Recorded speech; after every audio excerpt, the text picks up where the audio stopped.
अभी अपना चल रहा था फॉरेस्ट प्रोटेक्शन, और फॉरेस्ट प्रोटेक्शन का जो बेसिक पार्ट है उसे हम कवर कर चुके थे। उसी में जो अगला पार्ट आएगा वो है अपना फॉरेस्ट एंटोमोलॉजी। यहाँ एंटोमोलॉजी का मतलब होता है इंसेक्ट से। तो जो ऐसे इंसेक्ट जो ट्रीज या फॉरेस्ट को हार्मफुल पहुंचाएं, वो इस पार्ट का मतलब सिलेबस का पार्ट बनते हैं। यहाँ एंटोमोलॉजी पे बेसिकली देखा जाए तो अपने काम की तीन चीजें होती हैं। एक होता है ये इंसेक्ट की स्टडी करना, दूसरा होता है ये इंसेक्ट कुछ दो टाइप के होते हैं। एक होते हैं पॉलीफेगस। पॉलीफेगस, देखो फेगस का मतलब होता है कंज्यूम करना, फेजी फेगस, तो ये मतलब खा जाते हैं। और पॉली का मतलब बहुत सारा, तो एक्चुअल में ये बहुत सारे का मतलब होता है ये पॉलीफेगस वो इंसेक्ट होते हैं जो सब कुछ खाते हैं। उन्हें ये फर्क नहीं पड़ता कि ये टीक है, साल है या देवदार है, वो सभी पे ऑलमोस्ट हर चीज पर अटैक करते हैं। जैसे कि अपना है टर्माइट, उसे फर्क नहीं पड़ता कि आपके पास जो वुड है वो सैंडलवुड है या डलवर्जिया सेसुकी है या टिट्टी है, टर्माइट सभी जगह लग जाती है। और कुछ जो इंसेक्ट है वो होते हैं मोनोफेगस। मोनोफेगस, मोनोफेगस का मतलब हुआ मोनोफेगस,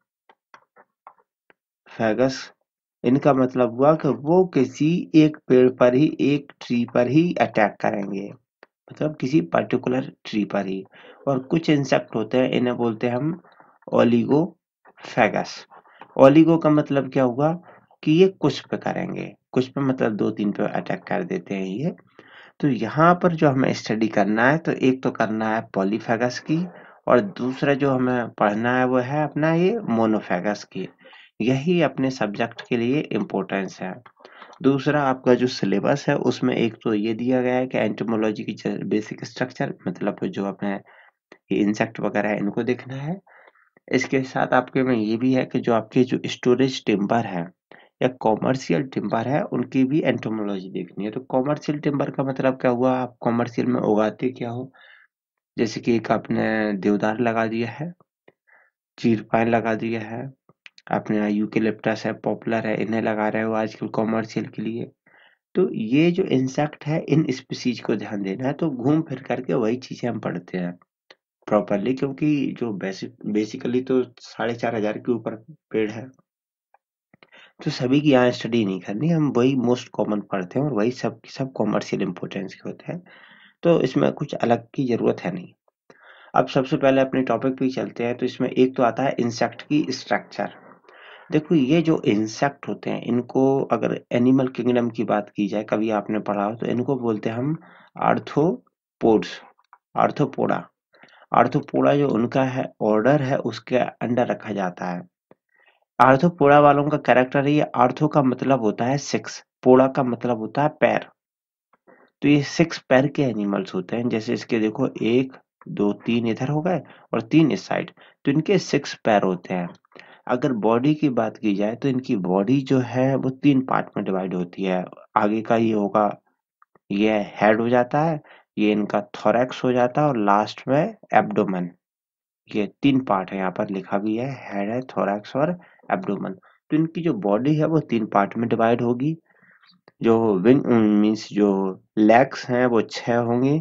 और बात आती है इनकी विंग की, तो इनके पास दो जोड़ी पंख होते हैं, एक आगे का और एक पीछे का, मतलब दो जोड़ी हो गए, फ्रंट विंग और हाइंड विंग। बस इससे ज्यादा करेक्टर की जरूरत नहीं है आपसे, या तो क्वेश्चन आपको यहाँ पर इनके सिक्स लेग पे आ जाता है, या बॉडी पे आ जाता है, या विंग्स पे आ जाता है। और जब कुछ नहीं बनता तो ये आर्थ्रोपोडा में पूछ लेते हैं, क्योंकि एनिमल किंगडम में आर्थ्रोपोडा में आ जाते हैं। अब देखते हैं हम पॉलीफेगस इंसेक्ट को। इसमें बहुत सारे इंसेक्ट है, लग 25-30 है। उनमें से 5-6 जो मोस्ट कॉमन है, जो हमें नर्सरी में भी लॉस पहुंचाते हैं और ट्री को भी लॉस पहुंचाते हैं, उन्हें देखेंगे। तो पॉलीफेगस का आपको मतलब समझ में आ गया कि पॉली मतलब बहुत सारा और फेगस मतलब कंज्यूम करने वाला है। तो ये ऐसे इंसेक्ट हैं जिन्हें ये फर्क नहीं पड़ता कि कौन सी ट्री है या कौन सी वुड है, ये सभी पे अटैक करते हैं। उनमें सबसे पहला जो अपना नाम आता है वो है टर्माइट का, दीमक।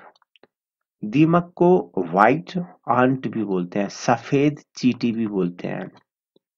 अगर आपको एग्जाम्पल में मीन्स अगर वैसे देखना हो तो आपने देखा होगा कि बारिश के बाद ये निकलती हैं, जैसे हम बोलते हैं पतलैया निकल रही है, लोकल में नॉर्थ इंडिया में बोलते हैं कि बारिश, जैसे अगर आज बारिश हो गई तो दूसरे दिन जो इंसेक्ट्स निकल आते हैं कि पतलैया निकल रही, वो एक्चुअल में टर्माइट ही होता है।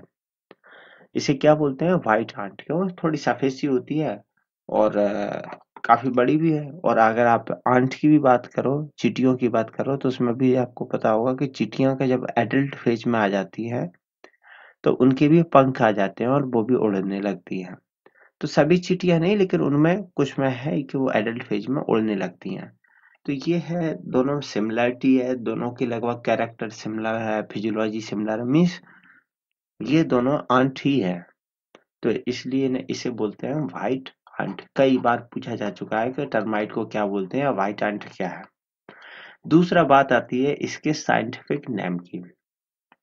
तो क्योंकि टर्माइट, देखो पूरी दुनिया की टर्माइट एक सी तो नहीं हो सकती है, तो इनके साइंटिफिक नेम जो है वो दो हैं, मतलब और भी हैं, उनमें से अपन को दो याद रखने हैं मेनली।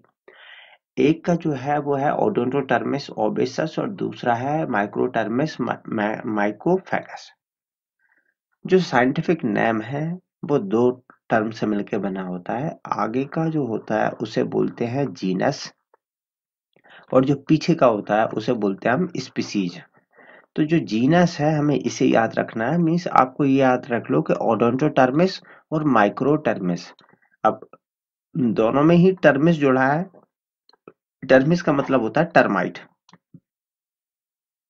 तो ओडोंटो मतलब ओडोंटो जो टर्म है वो वैसे भी टीथ से जुड़ा हुआ है, दांत जो है ना, ओडोंटोलॉजी। तो ये ओडोंटोटर्मिस मतलब किससे है, टर्माइट से।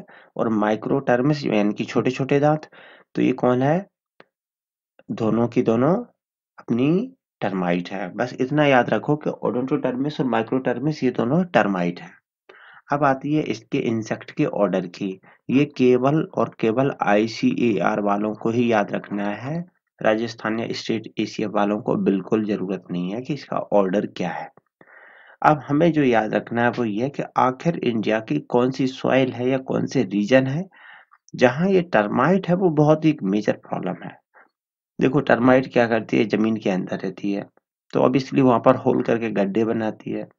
अगर सॉइल है वो काफी अच्छी तरीके से लूज हो, तो लूज सॉइल में टर्माइट को होल बनाना, बिल बनाना और उसमें मूव करना थोड़ा आसान हो जाता है।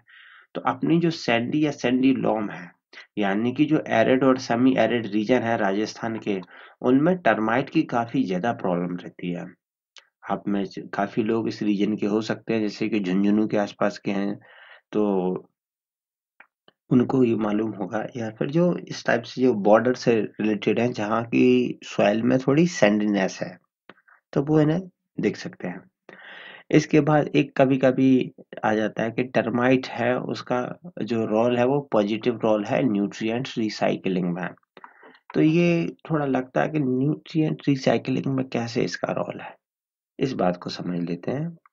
जैसे कि एक प्लांट था, ये रहा, प्लांट ग्रो होगा तो इसने क्या किया, यहाँ से न्यूट्रिएंट जमीन से खींचे, मिनरल्स खींचे और इसने अपने वुड में स्टोर कर लिए। आपने इसकी जो लॉग था उसको काट दिया और काट के आपने अपने घर के जो दरवाजे हैं या जिस बेड पे आप बैठे हैं, चेयर पे बैठे हैं, टेबल पे बैठे हैं, उसे बना दिया। तो एक टाइप से आपका जो टेबल है, ये न्यूट्रिएंट या जो मिनरल्स थे वो जो जमीन से थे वो तो इस टेबल में फिक्स हो गए। अब अगर ये टेबल को आप फिक्स कर मतलब म्यूजियम में रख दोगे तो ये तो फिर रखी रहेगी अगले 300 सालों तक। तो इस टाइप से जो न्यूट्रिएंट है वो तो फिक्स हो गए, तो फिक्स हो गए, वो तो गए नहीं कहीं वापस, साइकिल में जा नहीं रहे। तो टर्माइट क्या करेगा, इस पे अटैक करेगा, अटैक करके इसे खा जाएगा। तो एक टाइप से उसने खा गया, वो खा के क्या करेगा, वो भी पचा करके खत्म कर देगा। और उसकी लाइफ साइकिल अगर उसने जो भी न्यूट्रिएंट गेन भी कर लिए, जो एनर्जी सेलुलोज गेन भी कर लिया, तो उसका क्या होगा कि कुछ टाइम बाद उसकी डेथ हो जाएगी, वो मिट्टी में मिल जाएगा। तो इस टाइप से वापस सब कुछ मिट्टी में ही चला जाता है। इस टाइप से वो न्यूट्रिएंट रिसाइकलिंग को प्रमोट करता है। अब टर्माइट के बारे में एक बात और आती है कि टर्माइट की कॉलोनी कैसे वर्क करती है। अपने यहाँ 3 टाइप की कॉलोनी है जिन्हें हमें स्टडी करने की ज़रूरत पड़ती है। एक है हनी बी की, दूसरी है आंट और तीसरी टर्माइट। तो जैसे आंट की वैसी टर्माइट, टर्माइट में भी अपने हनी बी जैसे ही काम करते हैं। इसमें एक होगी रानी, फिर बकाया की बहुत सारे क्या होंगे, वर्कर। मेजोरिटी होंगे वो वर्कर होते हैं। और वैसे ही काम होता है इसमें आर्ट्स में, चींटियों में। उनमें एक होगी रानी चींटी और बकाया के सबकी मेजोरिटी 99% जो होंगे वो सबके सब वर्कर होंगे। वर्कर का काम यही रहेगा, काम करते रहो। तो यहाँ पर जो टर्माइट है उसमें जो वर्कर होते हैं, क्योंकि हम पे जो अटैक करने आते हैं, देखो जो बच्चे हैं वो तो करने नहीं आएंगे, वो घरों में ही पड़े हैं। रानी मक्खी वो आने वाली नहीं है, तो वो बिल में ही अंदर है। तो यहाँ जो हम पे अटैक कर रहा है वो टर्माइट के वर्कर ही कर रहे हैं। अगर फेज के हिसाब से बोला जाए तो जो स्टार्टिंग के बच्चे हैं वो तो नहीं करने आएंगे, तो जो आप पे डैमेज करते हैं, मेजोरिटी जो डैमेज करते हैं वो आप पे एडल्ट करते हैं। लेकिन ऐसा नहीं है, अगर बच्चे वहां पर हैं तो थोड़ा बहुत खा सकते हैं, लेकिन मेजोरिटी आपको एडल्ट ही अटैक करते हैं। अब लास्ट आता है इसको कंट्रोल कैसे किया जाए, तो इसके लिए हम एल्ड्रिन या क्लोरोपाइरीफॉस वगैरह है, इनको मिला करके मिट्टी में मिला देते हैं, जिससे जब ये कंज्यूम करते हैं वो, मतलब उस मिट्टी को, क्योंकि कहीं ना कहीं तो इन्हें मिट्टी को हटाना पड़ता है, तो ये उसके कांटेक्ट में आ जाते हैं और खत्म हो जाते हैं। अब यहाँ पर क्वेश्चन देख लेते हैं, जैसे कि यहाँ पर पूछा था कि harmful stage of termite, termite की कौन सी स्टेज है जो हार्मफुल है। तो हार्मफुल क्योंकि आप पे जो अटैक करती है, तो यहाँ पर लगता है कि अच्छा सभी होंगे तो हम और लगा देते, लेकिन इसका आंसर केवल है एडल्ट। क्योंकि टर्माइट कहाँ है, सॉइल के अंदर है, तो टर्माइट खाती है ना, मौज से खाएगी, तो इसकी जो लार्वी है प्यूपी है, इनका तो कोई सेंस ही नहीं है, ये तो अंडों में ही पड़े हैं, या जो अंदर है वो अंदर ही है, उन्हें ये एडल्ट जो वर्कर है वो खिलाते रहेंगे, वो वहीं पड़े रहेंगे, तो इसकी एडल्ट ओनली ही आंसर आएगा। दूसरा इनका पूछा गया कि कास्ट जो है कौन सी कास्ट है जो जितने भी टाइप के डैमेज हैं उनके लिए रिस्पॉन्सिबल है। तो देखो लार्वी है, क्वीन है, सोल्जर है। सोल्जर का काम क्या होता है कि उनका जो बिल है ये सिक्योरिटी के हैं, कहीं ऐसा ना हो कि दूसरी की कॉलोनी के टर्माइट इनके घर में इंटर कर जाएं और रानी मक्खी को मार दें, यानी कि रानी को मार दें, रानी टर्माइट को। तो सोल्जर इनमें भी होते हैं, सोल्जर अपने चींटियों में भी होते हैं, और सोल्जर है वो इसमें भी होते हैं, हनी बीज में। तो इनकी लगभग एक जैसी ही पूरे स्ट्रक्चर चलती है। तो यहाँ पर जो काम करते हैं वो करते हैं वर्कर, तो अपना मेजोरिटी जो डैमेजेज है वो वर्कर पहुंचाते हैं। इसके अलावा अपने और क्वेश्चन है जिसमें है कि ये जो insect feeding on plant of several genera, कि ऐसे इंसेक्ट जो बहुत सारे जेनेरा के जो प्लांट्स हैं उन्हें खा जाते हैं, या बहुत सारी प्लांट जो फैमिली है उनके प्लांट्स को खा जाते हैं, उनको क्या बोलते हैं। तो वहां पर देखो, एक तो है मोनोफेगस। मोनोफेगस का मतलब होता है, मोनो मतलब एक, फेगस मतलब यानी कि फेजी मतलब खाना। तो ये एक एक को खाएगा, एक ट्री स्पीसीज को ही खाएगा, केवल एक पे डिपेंड करता है। तो या तो सेवरल का कोई मुद्दा ही नहीं बनता। दूसरा है ओलिगो। ओलिगो का मतलब फ्यू, यानी कि ये लगभग 3-4 को खा रहा है, 2-3 को खा रहा है, काम चल जाता है, इससे ज्यादा को नहीं खाता है ये। सपोज जैसे कि टिक पे भी कर रहा है, साल पे कर रहा है और मेलाना पे कर रहा है, लेकिन इससे ज्यादा पे नहीं करेगा। तीसरा है पॉलीफेगस। पॉली का मतलब बहुत सारा और फेगस का मतलब खाना, तो ये बहुत सारे स्पीसीज को कंज्यूम कर जाता है। इसके बाद यहाँ पर एक है, ये है फाइटोफैगस। देखो फेगस का मतलब खाना, फाइटो का मतलब प्लांट, तो इसका कोई सेंस नहीं बनता है। यहाँ पर फाइटोफैगस मतलब ये प्लांट को खाना है, तो भाई ये तो सभी प्लांट को ही खाते हैं, तो यहाँ पर अपना आंसर जाएगा पॉलीफेगस। ये एमपी का क्वेश्चन है, एमपी में आया था 2011 में, जो एसीएफ था उसका है। उसी में इस टाइम पे ये आया था कि मोस्ट ऑफ इंसेक्ट पजेज, जो मोस्ट ऑफ जो इंसेक्ट है वो क्या होता है उनके पास, एक 1 pair of wing, 2 pair of wing, तो 2 पेयर होते हैं, तो अपना ये वाला काम हो गया। विंग नहीं होता रहे ऐसा थोड़ी, लगभग हर इंसेक्ट के पास विंग होते हैं।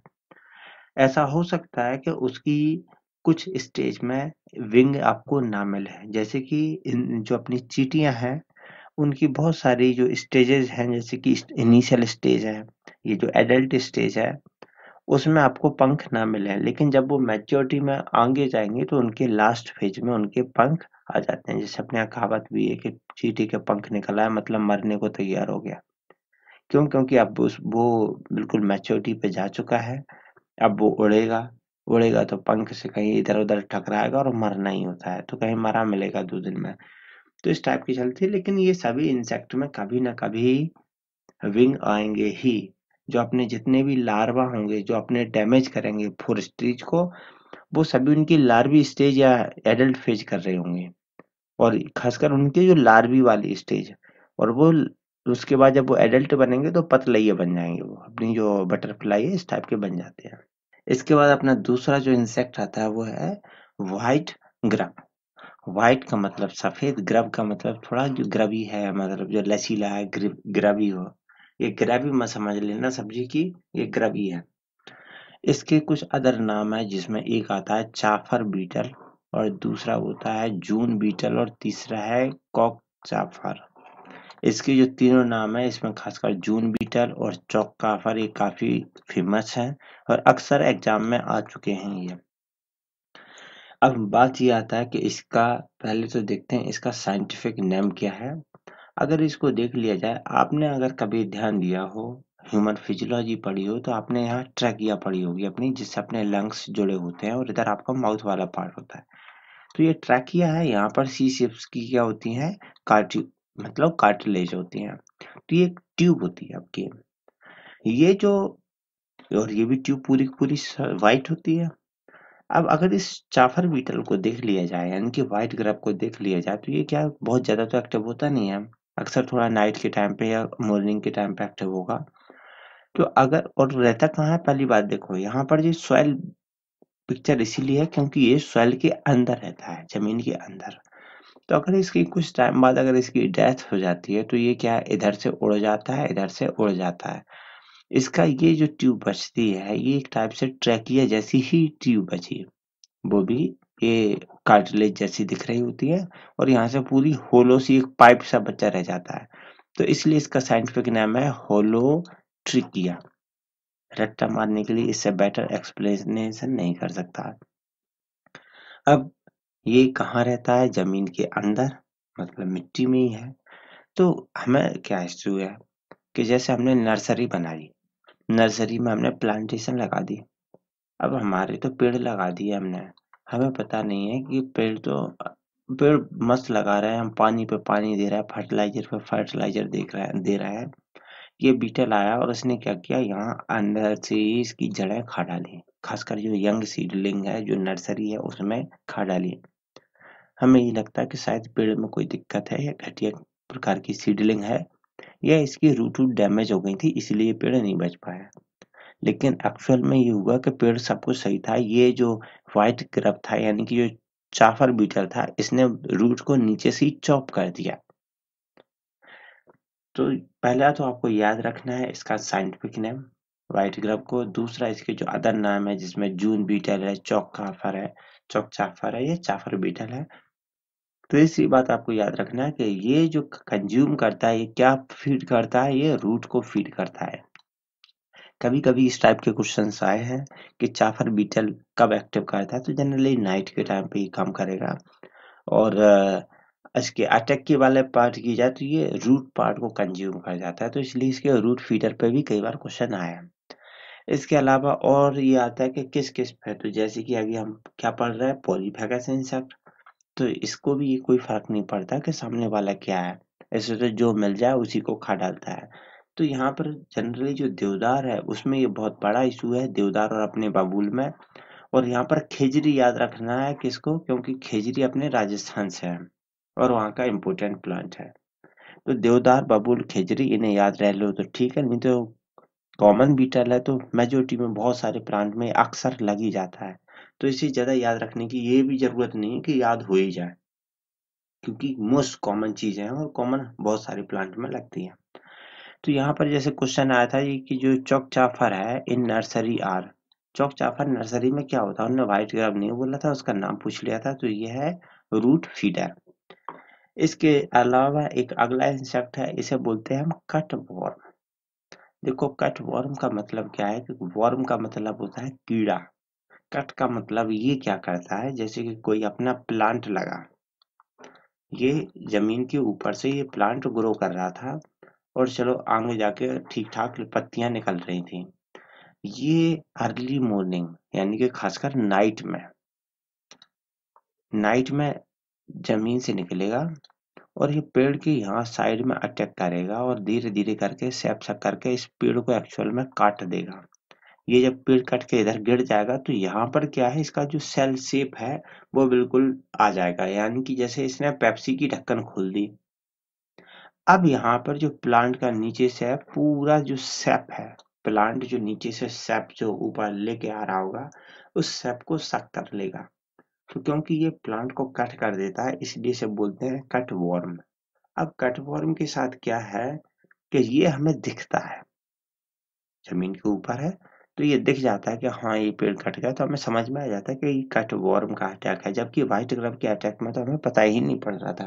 तो यहाँ पर वही है, कट वॉर्म इसमें भी दे रखा है और कट वॉर्म इसमें भी है।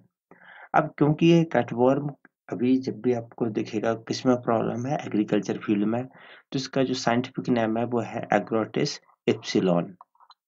एग्रोटिस याद रख लो, इप्सिलॉन नहीं भी रहेगा तो काम हो जाता है कि कटवर्म का साइंटिफिक नेम क्या है, एग्रोटिस।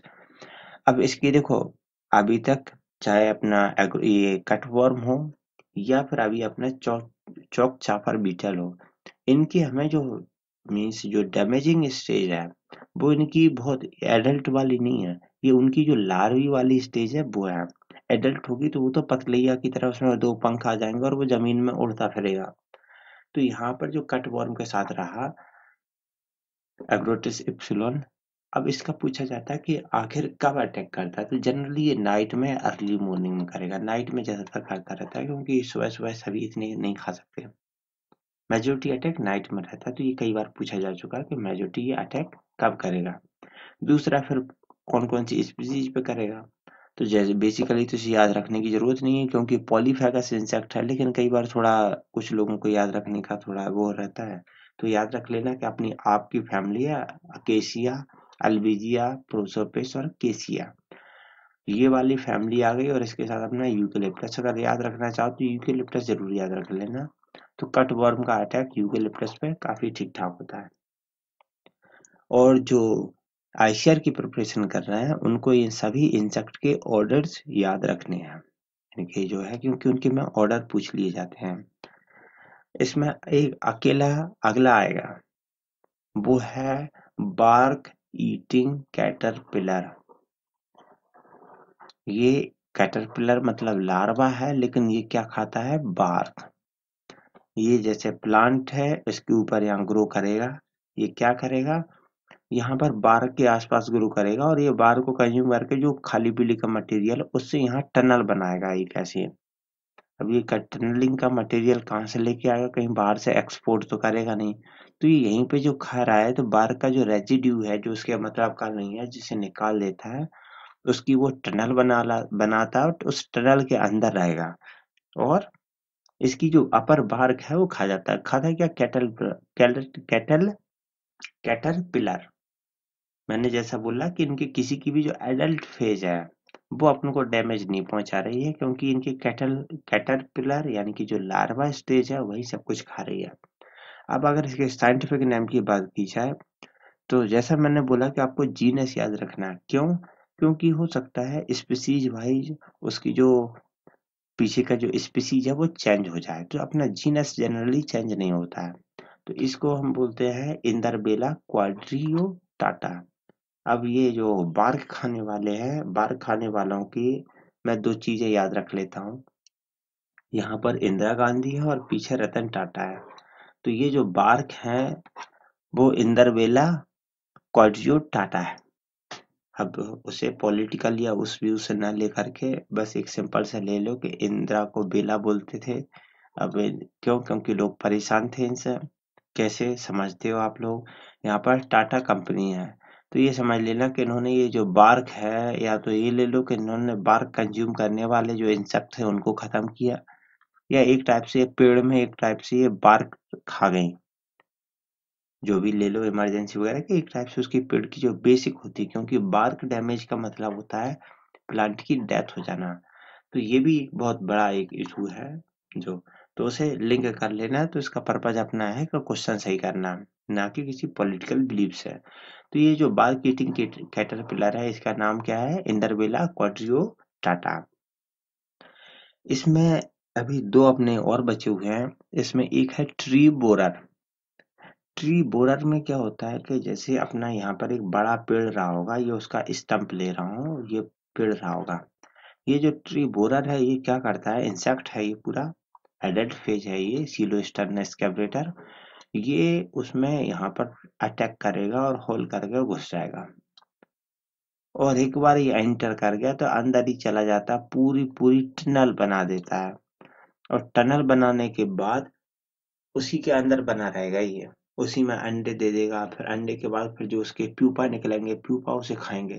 तो इस टाइप से जो पेड़ है उसकी वाट लगा देता है अंदर ही अंदर।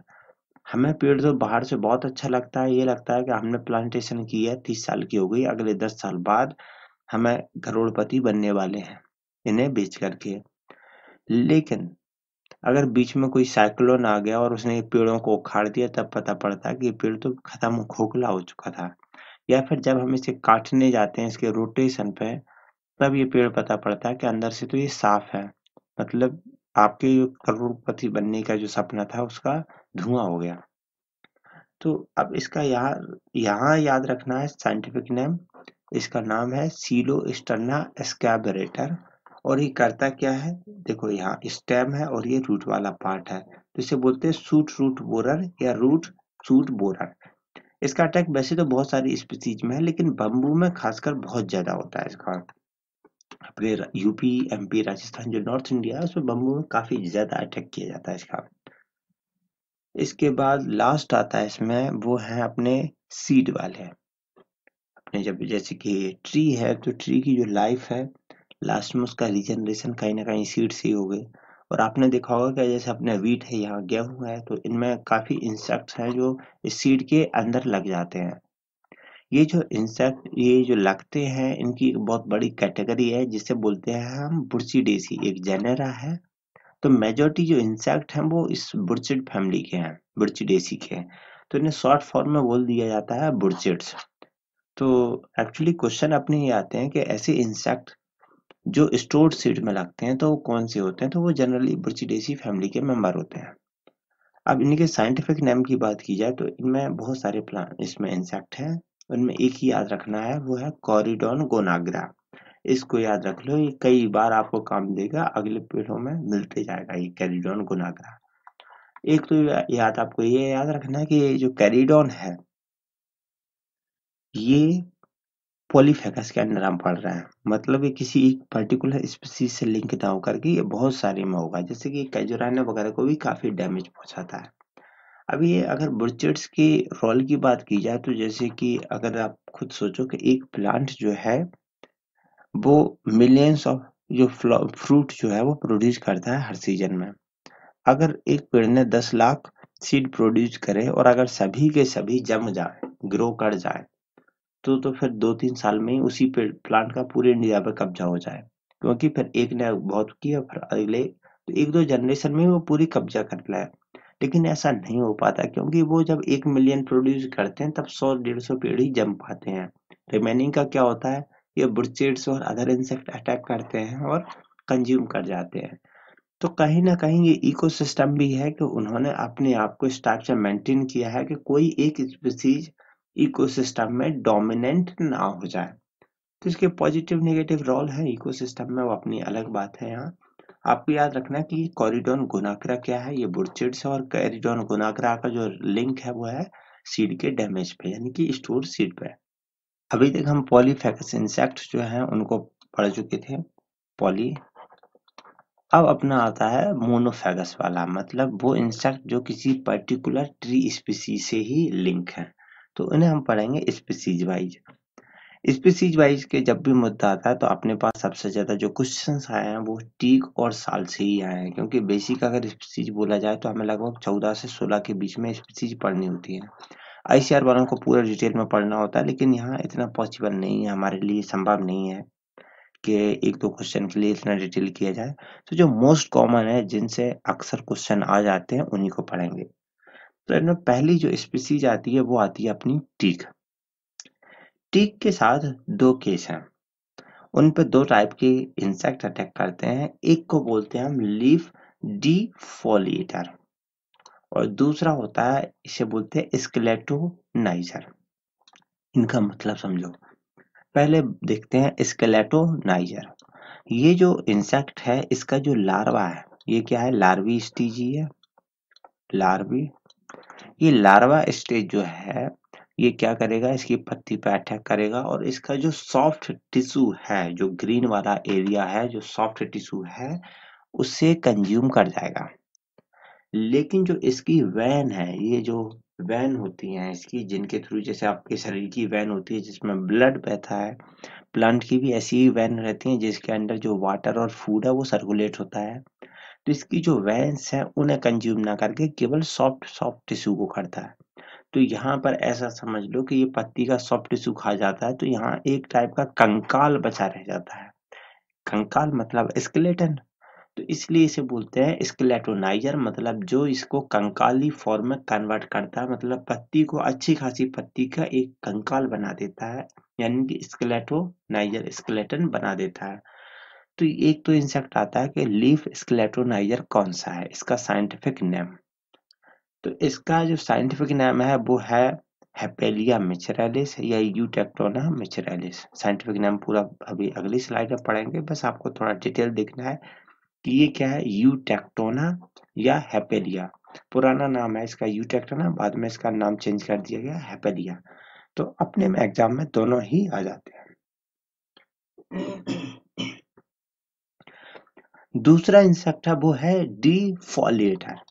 डिफोलिएटर का मतलब क्या है, जो फोलिएट है, फोलिएट का मतलब होता है फोलिएट, इसका मतलब होता है लीव्स यानी कि पत्तियां।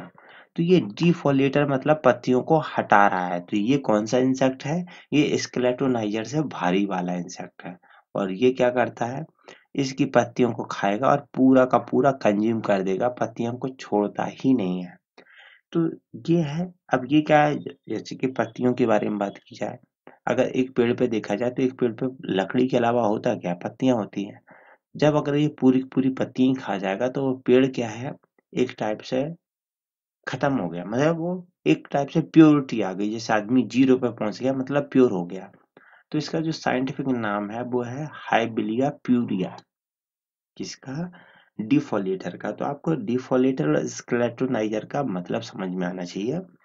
अब हम देखते हैं कि टीक पे कौन कौन से इंसेक्ट अटैक कर रहे हैं। तो पहला जो है वो है लीफ डिफोलिएटर। ये क्या है, हाइबिलिया प्यूरा, हाइबिलिया प्यूरा। आपको इसका साइंटिफिक ये क्या है, जीनस होगा और ये इसका है स्पीशीज का नाम। यही याद रखना पूरा, आपको बिल्कुल सीधा का सीधा नाम छपा मिलेगा, यही जब भी क्वेश्चन आएगा सीधा यही मिलेगा।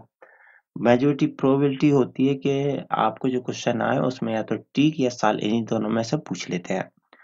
अब यहाँ पर जैसे डिफोलिएटर है, नाम में कंफ्यूजन ना हो, क्योंकि जब आप अगले 15-20 नाम पढ़ोगे तो कंफ्यूजन हो जाता है। तो यहाँ पर डिफोलिएटर का देखोगे कि जब ये डिफोलिएटर कंज्यूम करता है टिक को, तो ये बिल्कुल पूरी पत्तियां खा जाता है, यानी कि टिक को प्योर कर देता है, साफ कर देता है। तो इसीलिए यहाँ पर उसके नाम में जुड़ा है प्यूरिया। दूसरा है लीफ स्केलेटोनाइजर, जिसका मैंने बोला था, या तो इसे बोलोगे यूटेक्टोना मिचरेलिस, यहाँ पर नाम में टेक्टोना जुड़ा है, टेक्टोना ग्रैंडिस टीक, इसलिए इसका आज का टाइम है वो जो मॉडर्न नेम है वो है हेपेलिया मैचारेलिस। अब क्योंकि टेक्टोना जो है, दोनों ही नाम चलते हैं लेकिन इसमें टेक्टोना जुड़ा है, इसमें टेक्टोना टर्म नहीं है।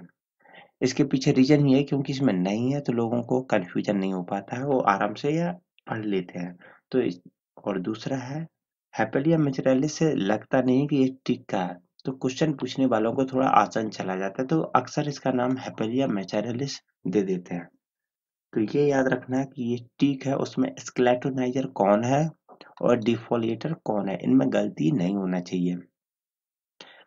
इसके बाद तीसरा जो इंसेक्ट है वो है टीक की सैप सकिंग बोरर।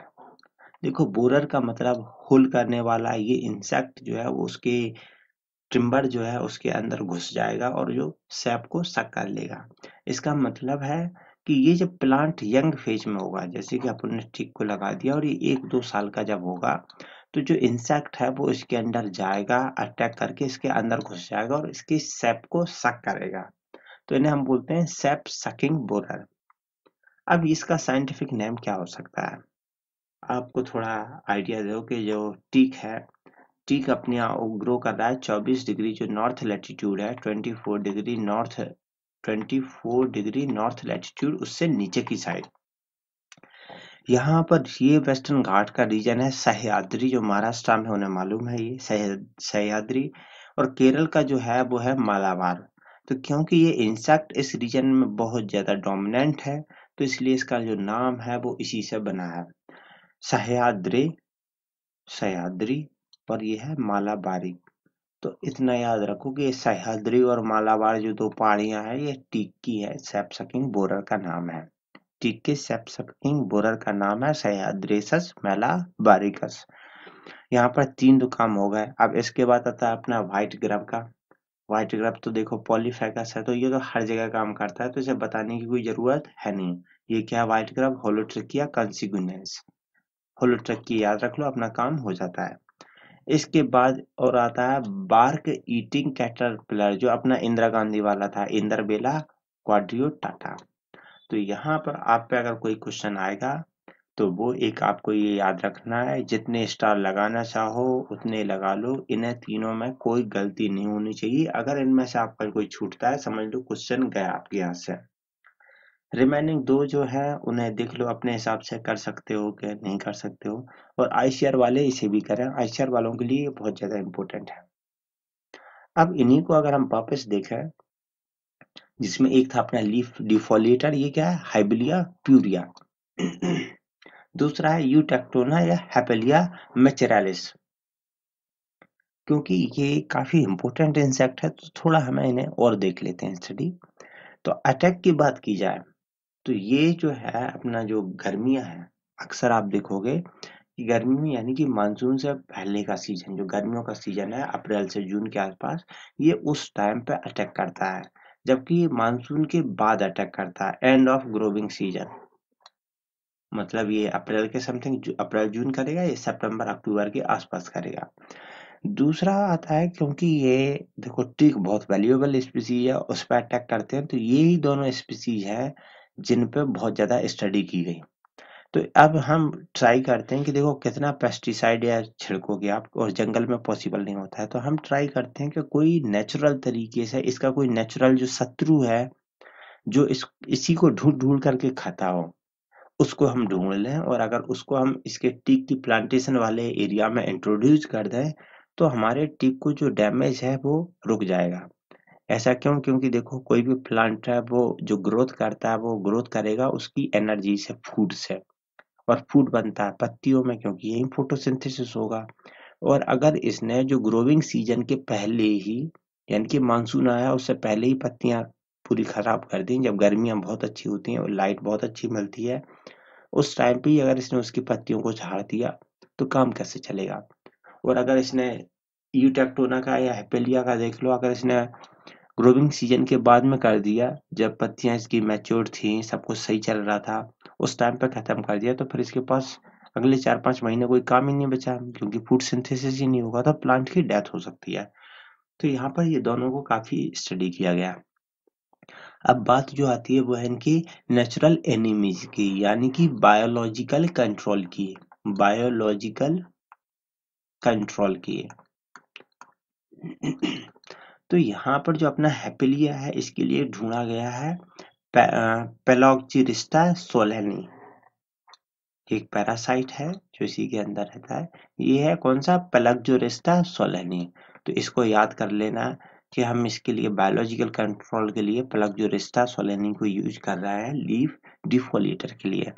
इसके अलावा एक और यूज करते हैं, जो आपने देखा होगा एनपीवी वायरस। जो आईसीआर वाले हैं उन्हें तो ये काफी अच्छी तरह से मालूम होना ही होना चाहिए, क्योंकि इस पे उनके क्वेश्चन आते ही अक्सर आ जाते हैं आईसीआर में।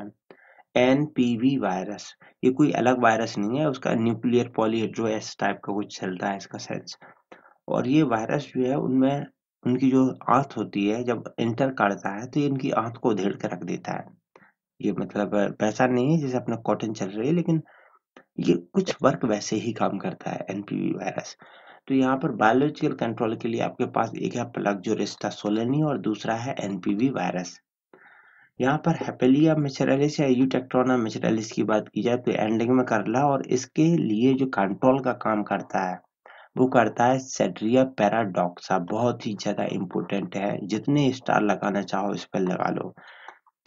इसका नाम देखो, ये है सेड्रिया, सेड्रस देवदारा।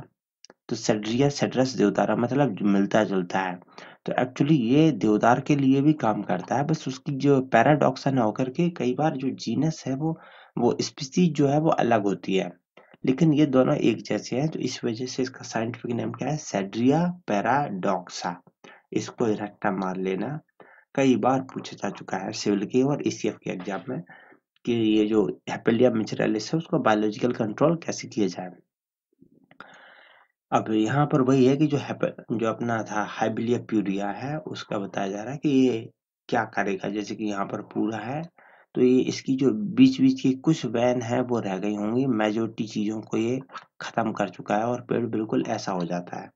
अटैक सीजन की बात की जाए तो यहाँ पर इसका दिख रहा है कि जो मार्च अप्रैल मई जून है, इस पीरियड में इसका अटैक सुप्रीम होता है, मैक्सिमम होता है, पीक होता है, और वो खत्म कर देता है, उस टाइम कंडीशन खराब कर देता है पेड़ों की। अब इसके देख लेते हैं क्वेश्चन। जैसे कि यहाँ पूछा तमिलनाडु 2014 का क्वेश्चन है कि हाइबिलिया प्यूरिया डिफोलिएटर मेनली अफेक्ट। जो हाइबिलिया प्यूरिया है वो डिफोलिएटर भी इन्हें बता दिए कि भाई ये डिफोलिएटर है। अब इन्हें बोला कि मेनली किसे अटैक करता है, तो बस इतने से क्वेश्चन अपने ऐसे ही आएंगे। यहाँ पर आपको पता है कि ये टीक पे अटैक करता है और टीक को ही खत्म कर देगा, मतलब टीक की लीव्स को खत्म कर देगा। सेंडाल, नीम या सिल्क कॉटन उनके अलग अपने अपने कीड़े हैं, सबका अपना अपना काम चलता है। इसी में एक जो था सैपलिंग बोरर जो सह्याद्रेसस मालाबारिकस है, इसे बता चुका था। ये जो सैपलिंग बोरर है ये एक्चुअल में पॉलीफेगस इंसेक्ट है। इसके साथ साथ जो टीक है, तो जो भी टीक पे अटैक करेगा, टीक की फैमिली क्या है, टीक मैंने बताया था टीक की फैमिली वर्बिनेसी, टेक्टोना ग्रैंडिस फैमिली वर्बिनेसी। तो टिक की जो फैमिली है उसी फैमिली का है मेलाइना अर्बोरिया है। मेलाइना अर्बोरिया, ये भी इसे बोलते हैं सिवन साग। सिवन साग हिंदी में लिख देता हूँ। तो सिवन साग या मेलाइना अर्बोरिया ये भी टिक की फैमिली का है, वर्बनेसी का है। तो जो टिक पर अटैक करेगा ऑलमोस्ट वही मेलाइना पे अटैक करेगा, कुछ एक्सेप्शन है, रिमेनिंग वही चीजें चलेंगी। इसके अलावा अपने जो कॉमर्शियल प्लांटेशन है वो कौन से हैं, जब भी पढ़ते हैं तो एक तो कैजुराना पढ़ते हैं, दूसरा अपना यूकेलिप्टस पढ़ते हैं।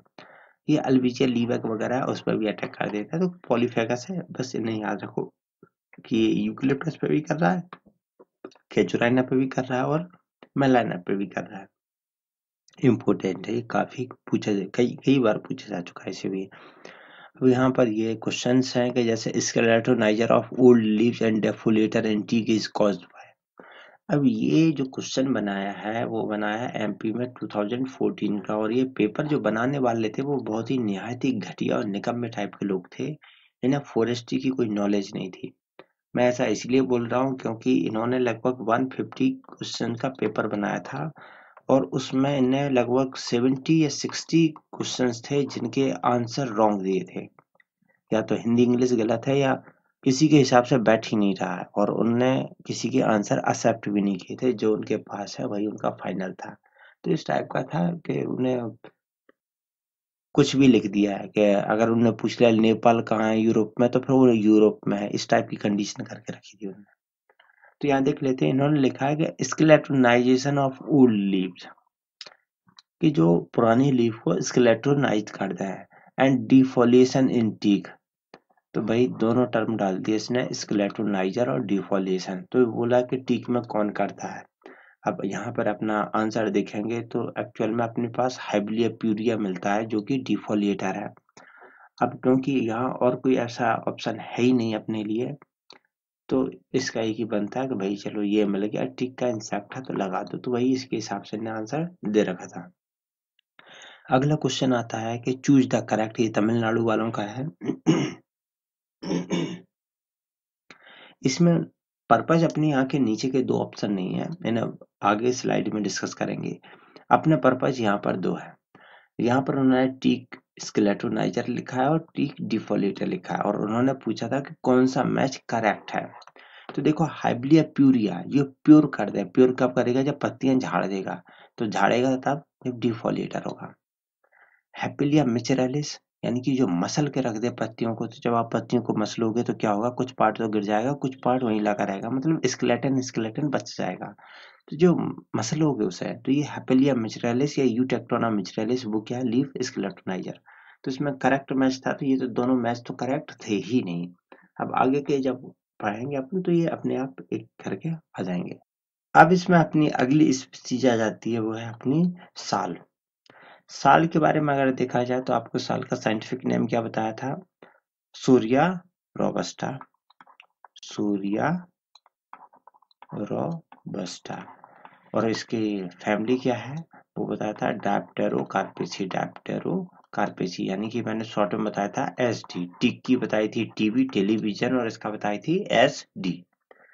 साल का अगर ग्रोविंग रीजन बताया जाए तो ग्रोविंग कहाँ है, जो इंडिया का मैप बना लो, तो ये जो अपना नॉर्थ इंडियन प्लेन है, तो साल अपना जो ग्रो कर रहा है वो इसी रीजन में कर रहा है। और अनसीन टाइम में कनिष्क के टाइम पे इसकी जो कैपिटल थी वो क्या थी, अपनी मथुरा थी नॉर्थ इंडिया में।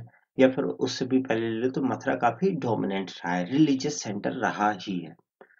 तो इस टाइप से साल पे जो अपन इंसेक्ट पढ़ेंगे उनमें भी एक जो है वो मथुरा का ही निवासी है, इसका नाम है लाइमेंट्रिया मथुरा।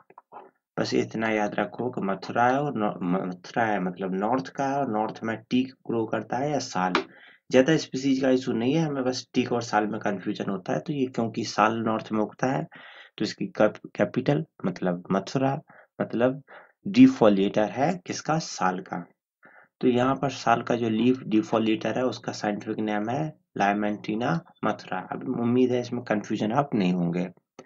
इसके बाद अपना दूसरा जो इंसेक्ट आता है वो अपना वो कॉमन है पॉलीफेगस वाला, सीलोस्टर्ना स्कैब्रेटर, जिसके बारे में आपको बताया था कि ये जो अपनी रूट है जो जमीन के ऊपर था, ये स्टेम वाले पार्ट में इंटर करके रूट में अंदर चला जाता था। तो क्योंकि ये पॉलीफेगस है तो ये आप मतलब केजरीवाल की पार्टी अकेसिया अल्बिजिया और प्रोसोपिस, उसके साथ साथ जैसे अपना कैजुराना है उसमें भी ये काफी अटैक कर देता है। तो एक तो आपकी फैमिली वाला है मतलब रूट स्टेम बोरर का। अब साल में अगर इम्पोर्टेंट की बात की जाए तो पहला तो है डिफॉलिएटर, इसमें तो आपको गलत होना ही नहीं है। दूसरा अगर कोई इंसेक्ट जो इम्पोर्टेंट है वो है साल हार्टवुड बोरर। ये बहुत ही फेमस है, और अगर इंडिया में कोई इंसेक्ट स्टडी किया गया है तो जो टॉप पे सबसे ज्यादा अभी तक जितनी भी स्टडी इंसेक्ट किए गए उनमें सबसे ज्यादा इसी इंसेक्ट को स्टडी किया गया है। इसके पीछे रीजन है कि इसने लगभग 1998 के समथिंग एमपी में अटैक किया था, और जब किया था उस टाइम पे लगभग 5 मिलियन ट्रीज को, साल के 5 मिलियन यानी कि लगभग 50 लाख पेड़ों को, जहां तक शायद मुझे डाटा याद है लगभग 5 लाख पेड़ों को काट दिया, 5 लाख या 50 लाख पेड़ों को काटा गया। अब क्या काटा गया वो मतलब का नहीं है, लेकिन ये जो इंसेक्ट है ये इंडिया में सबसे हाईएस्ट स्टडी किया गया, सबसे ज्यादा स्टडी किया गया, तो इस पर क्वेश्चन की भी पॉसिबिलिटी बहुत ज्यादा रहती है, अक्सर आने की चांसेस रहते हैं इसके। अब देखते हैं ये साल जो हार्टवुड बोरर है, पहले तो इसका सेंस समझ लेते हैं कि आखिर ये साल तो ठीक है पेड़ का नाम, ये हार्टवुड बोरर का मतलब क्या है। एक जो अपना पेड़ होता है, अगर ये पेड़ अभी जमीन से लगा हुआ है आपने इसे काट दिया है, तो आप लिखोगे कि इसके जो अंदर का डार्क पार्ट है और बाहर का होगा लाइट वाला पार्ट। तो ये जो डार्क पार्ट है इसको बोला जाता है हार्ट। हार्ट आपका दिल अंदर होता है, तो वैसे ये है हार्ट वुड। और जो आउटर पार्ट है जो सॉफ्ट होता है उसको बोलते हैं सैप वुड। देखो हार्ड, हार्ड और सॉफ्ट, एक होता है टर्म हार्ड, HARD कठोर, और सॉफ्ट। तो हार्डवुड और सॉफ्टवुड भी आता है, लेकिन वो अलग कॉन्सेप्ट है। हार्डवुड अपनी जो इंडिया में उगती है ये ज्यादातर लकड़ियां हार्ड हैं, कठोर है, और जो कोनिफर्स हैं उनकी लकड़ी सॉफ्ट होती है, तो उन्हें सॉफ्टवुड बोलते हैं, वो अलग चीज है। यहाँ मैं हार्ट की इसीलिए मैंने दिल का बात की, क्योंकि दिल अंदर होता है, मतलब हार्ट जो अपना है वो अंदर है, इसका मतलब ये लकड़ी के सेंटर में है। तो हार्टवुड और सैपवुड। तो जो इंसेक्ट है वो किसी भी पेड़ की जो हार्ट वुड होती है वही एक्चुअल में सबसे ज्यादा वैल्यूएबल पार्ट होता है, और ये उस वैल्यूएबल पार्ट में अंदर जा करके होल करके खराब कर देता है। यही वजह है कि आपने पेड़ लगा दिया, 40 साल के रोटेशन में 30 साल लगा रहा और लास्ट के 10 साल में इसने पूरी क्रॉप बर्बाद कर दी, तो आपको कोई बचता नहीं है, कोई मतलब पूरी इकोनॉमिकली लॉस हो जाता है। तो ये वजह थी कि ये एक टाइप से अंदर ही अंदर से पेड़ों को खोखला कर रहा था, इसलिए इसे सबसे ज्यादा स्टडी किया गया, खासकर साल जो सबसे ज्यादा वैल्यूएबल स्पीसीज है। इसका जो साइंटिफिक नेम है वो है हैप्लो सिरेम्बिक्स स्पाइनिकॉर्निस। स्पाइन का मतलब होता है कांटा, इसके पास ये एक कांटा बहुत बड़ा है और दूसरा ये है, तो इसके पास स्पाइनी कॉर्निस है, हैप्लोसेरेमिक्स स्पाइनी कॉर्निस। वैसे एक्चुअली स्पाइन इसका जो ये माउथ होगा यहाँ पर वो नीचे को कर रखा है इसने, नहीं तो यहाँ पर ऐसे एक गोल सी स्पाइन निकाल देता है ये साइंटिफिक नेम पे जितने स्टार लगाना हो लगा लो, इसे छूटना नहीं चाहिए, क्योंकि सबसे ज्यादा स्टडी किया गया तो इसके कुछ अदर नाम भी लिखेंगे, तो इन्होंने नाम रखा क्योंकि इसका जो हॉर्न है वो थोड़ा लंबा है, तो इसका नाम रखा है लॉन्गी हॉर्न इंसेक्ट या बीटल, और या लॉन्गी कॉर्न या लॉन्गी हॉर्न, दो टाइप के बीटल रखे हैं। या इसका तीसरा नाम है साल हार्टवुड बोरर। इसकी साइकिल की क्योंकि ज्यादा स्टडी किया गया तो पूरी साइकिल स्टडी की है कि बोला ये 1 साल के पीरियड में लाइफ साइकिल, कुछ इंसेक्ट की जैसे 3 महीने की होती है, 6 महीने की होती है, 15 दिन की होती है, इसकी जो लाइफ साइकिल है वो एनुअल है। अब इसका एक बात और आता है, वो है इसके कंट्रोल मेजर्स की कि आखिर इसको कंट्रोल कैसे करते हैं। तो कंट्रोलिंग में एक ट्री ट्रैप मेथड है, इसे बता देता हूँ, बाकी रिमेनिंग की चीजें सिंपल सी है कि पकड़ के मार डालो। ट्री ट्रैप में क्या करते हैं, एक यहाँ पर प्लांट खड़ा था कोई, इसको हम कट करके ऐसे ही छोड़ देंगे, तो क्योंकि और इसके भी 3-4 पीस काट देंगे, ब्रांचेस ब्रांचेस काट कूट करके ऐसे ही छोड़ देंगे। तो होता क्या है कि जब पेड़ डैमेज होगा, ये पेड़ जब कटेगा, तो पेड़ की जो सेल होंगी, साइटोलॉजी सेल लेवल पे जाओ, तो इसका जो कटने से जो इसका टिश्यू है वो डैमेज हुआ। टिश्यू डैमेज होने से टिश्यू से कुछ टाइप के केमिकल्स निकलते हैं जो एयर में आ जाते हैं। भले ही वो जो स्मेल मान लो, वो स्मेल आपको सही से समझ में ना आए, लेकिन ये इंसेक्ट उसे आइडेंटिफाई कर लेते हैं और ये पूरा का पूरा फिर जंगल के जैसे ये पेड़ कटा मिला, जहां जहां ये फ्रेग्रेंट जाएगी वो पूरे इंसेक्ट आकर के इस पेड़ पे अटैक करना शुरू कर देंगे। ऐसा क्यों? क्योंकि देखो जो साल का हार्टवुड बोरर है, ये कितना भी स्ट्रांग हो लेकिन इतना भी स्ट्रांग नहीं होता है कि साल की जो बार्क है, जो आउटर जो कवर है, बार्क जो है उसमें छेद करके अंदर घुस जाए। मतलब करता है लेकिन डायरेक्ट नहीं करता बार्क में, क्योंकि बार्क ऐसा है फ्लैश टाइप का है जिसमें कुछ मिलता नहीं है। तो ये जनरली बार्क की प्रोटेक्शन का काम करती है। तो ये अटैक कैसे करता है, बार्क में अगर कहीं डैमेज है या फिर कहीं क्रैक आ गए हैं तो उनके थ्रू घुस जाता है ये।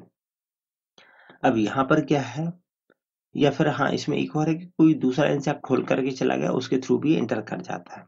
तो यहाँ पर जब आपने इस टाइप का फ्रेगरेंट दे दिया तो उसके दिमाग में गया कि यार लकड़ी कटी है, बहुत अच्छा खासा डैमेज हुआ, चलो चलो चलते हैं और वहां अंडे रखेंगे उसके अंदर होल करके। तो सारे जो पेड़ जो इंसेक्ट थे वो इकट्ठे होकर के इस पे अटैक कर देते हैं, धावा बोल देते हैं।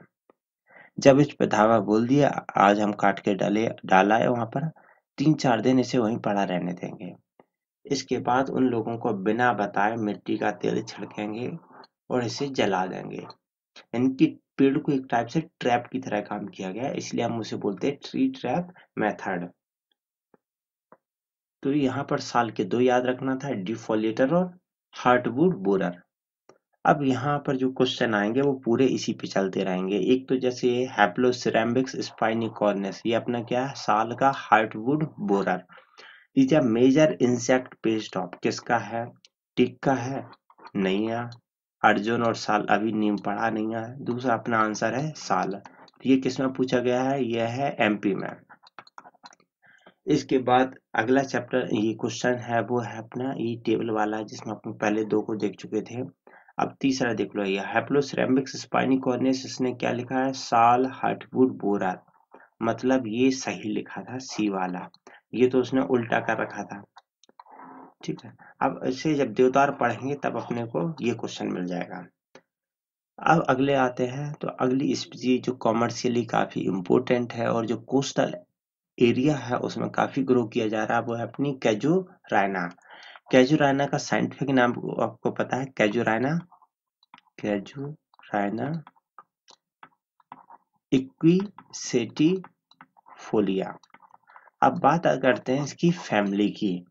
देखो कैचुराइना की फैमिली में मान के चलो किसी ने लग दिया बारबनेसी, रैप्टर, कार्पेसी, फलाना ढिमका, तो हमें लगता है कि एक ऑप्शन में मिल जाता है कैजुराइनेसी, कैजुराइनेसी। तो कई बार ये लगता है हो सकता है उन्होंने हमें बेवकूफ बनाने के लिए कैजुराइनेसी लिख दिया। ये भी क्या कोई फैमिली होती है? मतलब टिक की टेक्टोनेसी कोई फैमिली थोड़ी पड़ी है अपने। तो शायद बेवकूफ बनाने के लिए लगा दिया हो, लेकिन ऐसा नहीं है। कुछ स्पीसीज है जिनकी जो जीनस है उसी के हिसाब से उनकी फैमिली का नाम है। तो कैजुराइना भी उन्हीं में से है, इसका नाम है कैजुराइनेसी। ऐसे ही अपना जो सैलिक्स एल्वा है जिसके क्रिकेट बैट बनाते हैं, इसकी फैमिली वो सैलिकेसी है। और पॉपुलर भी इसी का आता है, पॉपुलर। तो सैलिक्स और पॉपुलर की भी सैलिकेसी ही फैमिली है, इन्हें भी याद रखना है। यहाँ पर अपन कैजुराना की बात कर रहे थे इसके इंसेक्ट की, तो क्योंकि यहाँ पर जो अपन को बेसिक इंसेक्ट करने थे वो टीक और साल्की करने थे। अदर स्पीसीज के बारे में अगर देखेंगे तो हमें जो आईसीआर वाले हैं वो थोड़ा और डिटेल पढ़ लेंगे, लेकिन यहाँ जो एसीएफ है इनके लिए केवल उनके खासकर डिफोलिएटर ही अपने लिए मतलब के हैं। यहाँ जो कैजुराइना है उसमें भी डिफोलिएटर है, और इसका जो काफी इंपॉर्टेंट कैजुराइना का ये डिफोलिएटर है, इसका जो नाम है वो है यूमेटा क्रैमेरी। नाम रट्टा मार लेना है, स्टार लगाना चाहो उतने लगा लो, ये कई बार पूछा जा चुका है। बेसिकली यहाँ पर स्टार अगर 3-4 लगे हैं, इसका मतलब है ये लगभग 5-6 बार तो पूछा ही जा चुका है। तो इसका जो है लीफ डिफोलिएटर ये है यूमेटा क्रैमेरी। रूट स्टेम बोरर में सिलोस्टर्न एस्केवरेटर हो ही गया था। अब इसमें एक जो दूसरा इम्पोर्टेंट है वो है रेड बोरर। देखो आपको कॉफी होती है, कॉफी का कलर कैसा हो जाता है? रेड कलर का, डार्क रेड कलर का है। अब वो अलग है कि आप ब्लैक कॉफी पीते हो या रेड पीते हो, चाय की तरह है। तो ये रेड बोरर है, ये भी हार्टवुड को ही बोर करेगा जनरली। रेड बोरर क्यों? क्योंकि इसका कलर रेड होता है। इसका नाम है वो है ज्यूजिरा कॉफिया। अब यहाँ पर एक टाइप से लिख रखा है जाइलोफेगस इंसेक्ट। इसका मतलब समझो, ये जो स्टेम बनाया था आपने, इसके अंदर का ये पार्ट जो बनाया था इसे क्या बोला था? इसे बोला था हमने हार्टवुड। ये वाला पार्ट जो है ये है अपना हार्टवुड। थोड़ा सही नहीं बन रहा लेकिन ठीक है, समझ में आ जाएगा। ये वाला है जो है ये है हार्टवुड।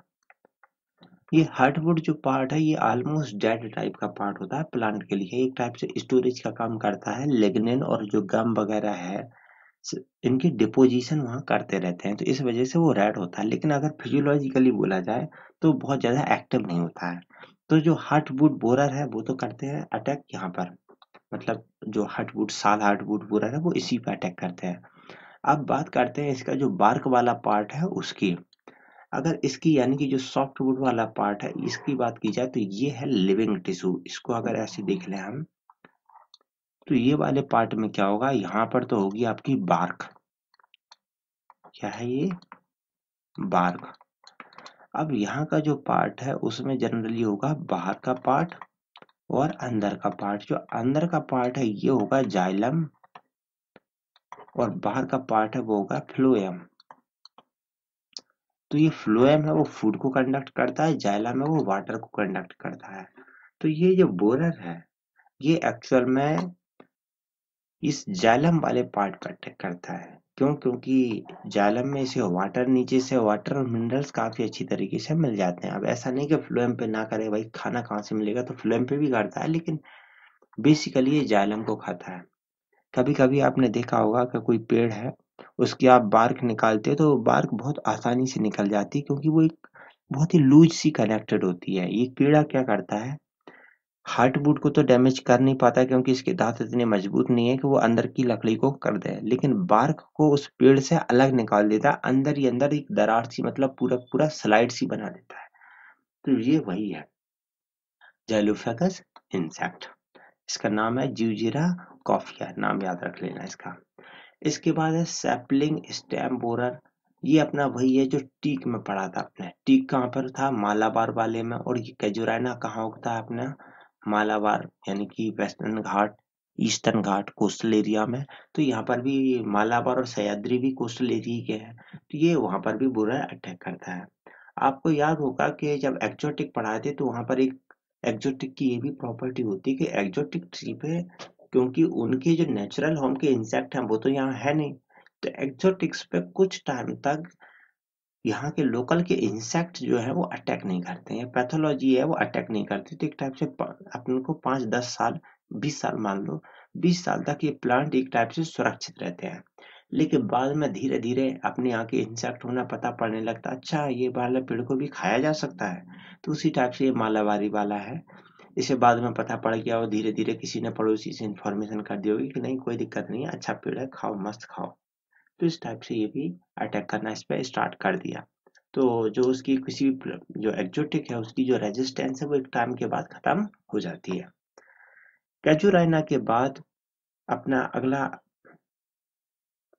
इसमें एक पिक्चर है। इस पिक्चर में एक्चुअल में जो आपके कैजुराइना के जो डिजीजेस हैं उनको एक साथ में रख रखा है। जैसे कि यहाँ पर ये जो है ये लीफ जो पार्ट है उससे, लीफ में जो डिफोलेटर है इसमें कौन सा है? यूमेटा क्रैमरी, ठीक है, या इसी का नाम है क्रिप्टोथेलिया क्रैमरी या यूमेटा क्रैमरी। अब लेपिडोप्टेरा का है, ये आपको याद रखना नहीं है, आइशियर वालों को याद रखना है। तो यहाँ पर याद रखो कि ये जो क्रिप्टोथेलिया क्रैमरी या यूमेटा क्रैमरी जो है वो लीफ डिफोलिएटर है इसका। तो क्योंकि थोड़ा याद नहीं होता था तो यहाँ पर जो सीनियर था उनको याद रखने के लिए यहाँ किया गया है सी डैक। सी मतलब कैजुराना, डिफोलिएटर, और ये फिर क्या अपना यूमेटा क्रैमरी, ई सी, यूमेटा क्रैमरी। तो इस टाइप से सी डैक कर दिए थे कि कैजुराना की पिक्चर में अगर आपको सी डैक दिख रहा है मतलब यूमेटा क्रैमरी क्या है? लीफ डिफोलिएटर।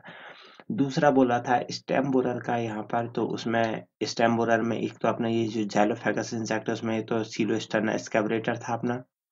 दूसरा यहाँ सह्याद्रीसस मालाबारिका ये बताया अभी। और तीसरा ये ज्यूजिरा कॉफिया, ये जो रेड बोरर है ये बताया। ये रेड बोरर तो आपको याद रखना है।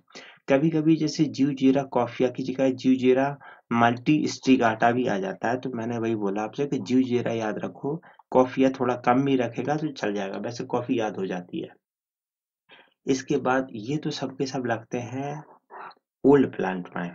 कई बार जो अपनी नर्सरी वाले प्लांट है उनमें भी इंसेक्ट अटैक कर देते हैं। उनमें जो ये क्योंकि इनकी सॉफ्ट टिश्यू है, जैसे कि अगर देख लो तो ये इंसेक्ट हैं जो उसकी सॉफ्ट टिश्यू पर खड़े हुए हैं और वहां पर सेल्फ सकिंग कर रहे हैं। तो यहाँ पर है आइसीरिया इजिप्टिका, ये इजिप्ट का है। आइसीरिया, आई से मुझे लगा कि ये बर्फ लग रही है, तो ये यहाँ पर सेल्फ सकिंग कर रहे हैं क्योंकि बाहर गर्मी पड़ रही होगी, तो यहाँ पर ये कोल्ड ड्रिंक पीने में लगे हैं। इजिप्ट वाले यहाँ आकर के कैजुराना पे पी रहे हैं। तो ये है आइसीरिया इजिप्टिका। कैजुराना के बारे में अगर बोला जाए तो ये डायोसियस स्पीसीज है। डायोसियस का भी आपको मतलब नहीं होगा, बट फ्यूआर मोनोसियस। इन्हें बेसिकली यहाँ बता देता हूँ, आगे पढ़ेंगे अपन। डायो का मतलब होता है, डायो का मतलब होता है दो। सी सीएस का मतलब होता है हाउस। इसका मतलब हुआ दो घर। इसका एक सेंस है कि जो प्लांट है, कुछ प्लांट ऐसे होते हैं जिसमें एक प्लांट केवल अगर मेल प्लांट है तो उसमें केवल मेल फ्लावर ही निकलेंगे, पॉजिटिव मान लो इसे। और दूसरा प्लांट है वो अगर नेगेटिव है यानी कि फीमेल है, तो इसमें जो फ्लावर लगेंगे वो केवल फीमेल के लगेंगे, इसमें मेल फ्लावर नहीं लगेंगे और इसमें फीमेल नहीं लगेंगे। तो इस टाइप से हमने जब डायोसियस का बात करते हैं तो कुछ प्लांट तो इस टाइप से हम बोलते हैं कि इनके दो घर हो गए, मेल का अलग घर है, फीमेल का अलग घर है, इनके बारे में थोड़ा न्यारा चल रहा है। या फिर इसे ऐसे ले सकते हो कि एक ही प्लांट है, उसमें जो फ्लावर होगा वो या तो मेल फ्लावर होगा या फीमेल होगा, वो एक ही फ्लावर होगा। ऐसा नहीं होगा कि एक ही फ्लावर में मेल और फीमेल दोनों के दोनों ऑर्गन हो। तो इसलिए यहाँ पर क्योंकि दो घर हो गए, मेल अलग फीमेल अलग, तो इस कंडीशन को भी हम इसे डायोसियस बोल देते हैं। मोनोसियस का मतलब हुआ, मोनो का मतलब एक, सियस का मतलब घर। मोनोसियस का मतलब ऐसा फ्लावर जिसमें मेल फीमेल दोनों ही हों। ठीक है, तो इसको बाद में ज्यादा डिस्कस कर लेंगे। यहाँ पर बस डायोसियस और मोनोसियस से इतने से काम करो। तो यहाँ पर ये है, ज्यादातर स्पीसीज जो है वो डायोसियस है, मतलब यहाँ पर कुछ ट्री जो होंगे वो केवल मेल होंगे, फ्लावर प्रोड्यूस करेंगे, और कुछ ट्रीज होंगे जो केवल फीमेल फ्लावर प्रोड्यूस करेंगे। यहाँ पर अपना कैजुराइना वाला पार्ट हो गया। कैजुराना के बाद जो अपना अगला आता है वो है अपना नीम। नीम में एक्चुअली दो बहुत इंपॉर्टेंट है। एक तो है डिफोलिएटर जो अपने लिए इम्पोर्टेंट है, और दूसरा होता है इसका टिप बोरर। टिप बोरर पे ही क्वेश्चन पूछा जा चुका है अभी तक। तो अब इसको, क्योंकि रट्टा मारो रट्टा होता नहीं है, तो इसको कैसे किया जाए कि भाई टी जो नीम है वो हमारे लिए एक टाइप से इम्यूनिटी यानी कि काफी अच्छा प्लांट है। तो इसे ऐसे समझ लो कि ये हमारा मिनिस्ट्री है, मिनिस्ट्री ऑफ डिफेंस है। इसकी जो ब्रांच है, इनकी टिप होगा, टिप पे कोई होल करके टिप बोरर हो जाए, और ये अपना इसको पेड़ को सुरक्षा देने वाली जो पत्तियां हैं, ये मतलब क्या है, आर्मी है। ठीक है, तो अब यहाँ पर कौन था, एक एंटोनी थे अपने डिफेंस मिनिस्टर, के यहाँ पर इसका सेप सक कर रहे थे, मतलब इंसेक्ट जो है वो सेप सकिंग है। तो सेप सकिंग जो है वो एक एंटोनी थे। यहाँ पर जो सुरक्षा कर रहा है इस पूरे देश की, वो कर रही है अपनी आर्मी। तो ये अब वो आर्मी मतलब ये उल्टी हो गई थोड़ी, यानी कि डिफॉलिएटर है, तो ये सुरक्षा न करके उसको खा रही है। तो जो डिफॉलिएटर है वो आर्मिया। सैप सकिंग का काम कर रहा है एंटोनी, क्योंकि ये डिफेंस मिनिस्टर होने के बाद भी सैलरी कर रहे थे, या अगस्ता वेस्टलैंड जैसे करप्शन में इन्वॉल्व हो गए, मतलब इनडायरेक्टली यहाँ पर रट्टा मारना किसी पे उलझा वाला मुद्दा नहीं अपने लिए। तीसरा है टिप बोरर। जो टिप बोरर है वो कौन कर रहा था, तो वो कर रहे थे जीजा जी। तो ये इन्हें बोल रहे थे कि भाई किसी को नहीं पता, कोई नहीं जाना भाई, हम कुछ भी कर लेंगे, हम थोड़ा कम कम करके पिएंगे, और किसी को भी पता नहीं पड़ेगा कि हम कितना पी गए। तो ये बीच में लगे थे इसके टिप में बोर करने के लिए। तो बस ऐसे याद रखो कि यहाँ एंटोनी है, यहाँ पर पीने वाले हैं बीच में, कि किसी को पता नहीं पड़ेगा, हम कुछ भी कर लेंगे। और बाद में यहाँ पर है बोर आर्मी, डिफॉलिएटर। तो ये जो तीन टर्म है ये कहीं हेल्प कर देते हैं हमें, जो नीम है उसके इंसेक्ट को याद करने में। एक तो टिप है लेस पेरसिया, कोई नहीं जाना, बस बस कम कम करके पियेंगे, किसी को पता नहीं पड़ेगा, ये ऐसे ही समझते थे।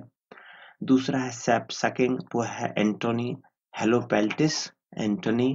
और तीसरा डिफोलिएटर, वो है बोर आर्मिया वेरिगाटा, तो बोर आर्मिया। टर्माइट वगैरह है ओडोंटोटर्मिस, उसका कोई अपने लिए ज्यादा सेंस है नहीं। तो नीम के होगा। इसके बाद अगला आएगा अपना बबूल। बबूल में दो इंसेक्ट काफी इंपॉर्टेंट है। एक है ये रूट स्टेम बोरर, यहाँ पर सूट स्टेम बोरर। इसको पहले भी बताया था, सिलोस्टर्ना एक्सकैवेटर का जो पिक्चर बताई थी उसमें यही था। जो सबसे ज्यादा अटैक अगर करता है तो वो बबूल पे करता है, वैसे पॉलीफेगस है। और दूसरा जो इम्पोर्टेंट है वो है क्रिप्टोथेलिया क्रैमरी, ये कई बार पूछा जा चुका है। आपने देखा होगा कई बार कि बबूल जो है उसकी जो ब्रांचेज है वहां पर कई बार एक ऐसा लिपिडा सा इस टाइप का रहता है। और वो क्या करेगा, क्योंकि बबूल पे यहाँ पर तो इसने क्या किया इंसेक्ट ने, कि यहाँ आसपास की जो छोटी छोटी ब्रांचेज होंगी उन्हें कट करके लेके आया, और यहाँ पर उसने सबको जोड़ करके अपना घर बना लिया, और ये अंदर उसके अंदर दुखा बैठा है। ठीक है, अपने एडल्ट फेज में या प्यूपा के में। बाद में जब ये एडल्ट बन जाएगा तो यहाँ से नीचे कट करके निकलेगा और पतलैया की तरह उड़ जाएगा। तो ये जो लार्वा फेज था ये दिक्कत थी, तो ये इस टाइप का घर बना लेता है।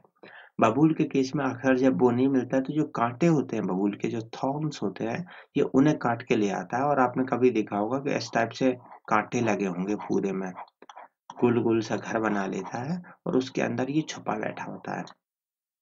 तो ये जो करता है वो है यू क्रिप्टोथेलिया क्रैमरी, काफी इंपॉर्टेंट है। और इसका जो साइंटिफिक नेम है ये रहा, और इसको क्या बोलते हैं, डिफोलिएटर। तो बबूल में डिफोलिएटर कौन है, क्रिप्टोथेलिया क्रैमरी। और दूसरा ये सिलोस्टर्नस कैब्रेटर, इसमें काफी ज्यादा पूछा गया है। बबूल के बाद अपना अगला जो पेड़ है वो आता है डलवर्जिया सिस्सू। डलवर्जिया सिस्सू किसका फैमिली क्या है इसकी, डलवर्जिया सिस्सू है डलवर्जिया लेटिफोलिया। तो आपको पता है फैमिली इसकी है पेपी लियोनेसी। इससे पहले जब भी अपना किसी निलोड का पढ़ा था, इसकी फैमिली क्या थी? इसकी फैमिली थी मिमोसेसी, मिमोसेसी। और आपको पता है ये भी लेग्यूम के अंडर है। लेग्यूमिनेसी के अंडर 3 फैमिली थी, उनमें एक थी मिमोसेसी, दूसरा पेपिलियोनेसी और तीसरी सिजल्पनेसी। तो जो बबूल है वो भी मिमोसेसी का मतलब नाइट्रोजन फिक्सेशन करता होगा, राइजोबियम इसके रूट में होगा। उसी में आता अपना डेलवर्जिया सिस्टू या डेलवर्जिया लैटिफोलिया, दोनों ज्यादा वेरिएशन नहीं है, केवल उसकी पत्ती वाला वेरिएशन है। अगर डेलवर्जिया सिस्टू पे कभी कोई क्वेश्चन आया है, यानी कि लैटिफोलिया दोनों पर ही, तो अभी तक केवल एक ही क्वेश्चन सबसे ज्यादा आया है और वो है इसके डिफोलिएटर का। बहुत ही इम्पोर्टेंट है, जैसा टीक और साल है उसी टाइप का इसका ये प्लेकोप्टेरा रिफ्लेक्सा जो है, ये बहुत ही इम्पोर्टेंट इंसेक्ट है। अब इंसेक्ट की जो स्टोरी है वो बहुत इंटरेस्टिंग है। इसमें होता क्या है कि जो पेड़ रहता है इसका, जैसे ये बना दिया पेड़, ये इंसेक्ट कहीं रहता है जमीन में, ये इसके पास यहाँ पर कूद कूद के इस पेड़ के ऊपर चढ़ता है और उसके बाद फिर इसकी पत्तियों पर पहुंचता है। तो ये अटैक कौन करेगा? लार्वी स्टेज ही, क्योंकि इसका जो लार्वी, क्योंकि जो एडल्ट होगा उसके तो बड़ा होगा, उसके तो 2 पंख निकले होंगे, उसको ये जरूरत ही नहीं होता, वो हो चुका उसका जो कुछ होना था। तो लार्वी जो है वो नीचे से कूद कूद के ऊपर पहुंच जाती है। ये रहा एडल्ट फेज।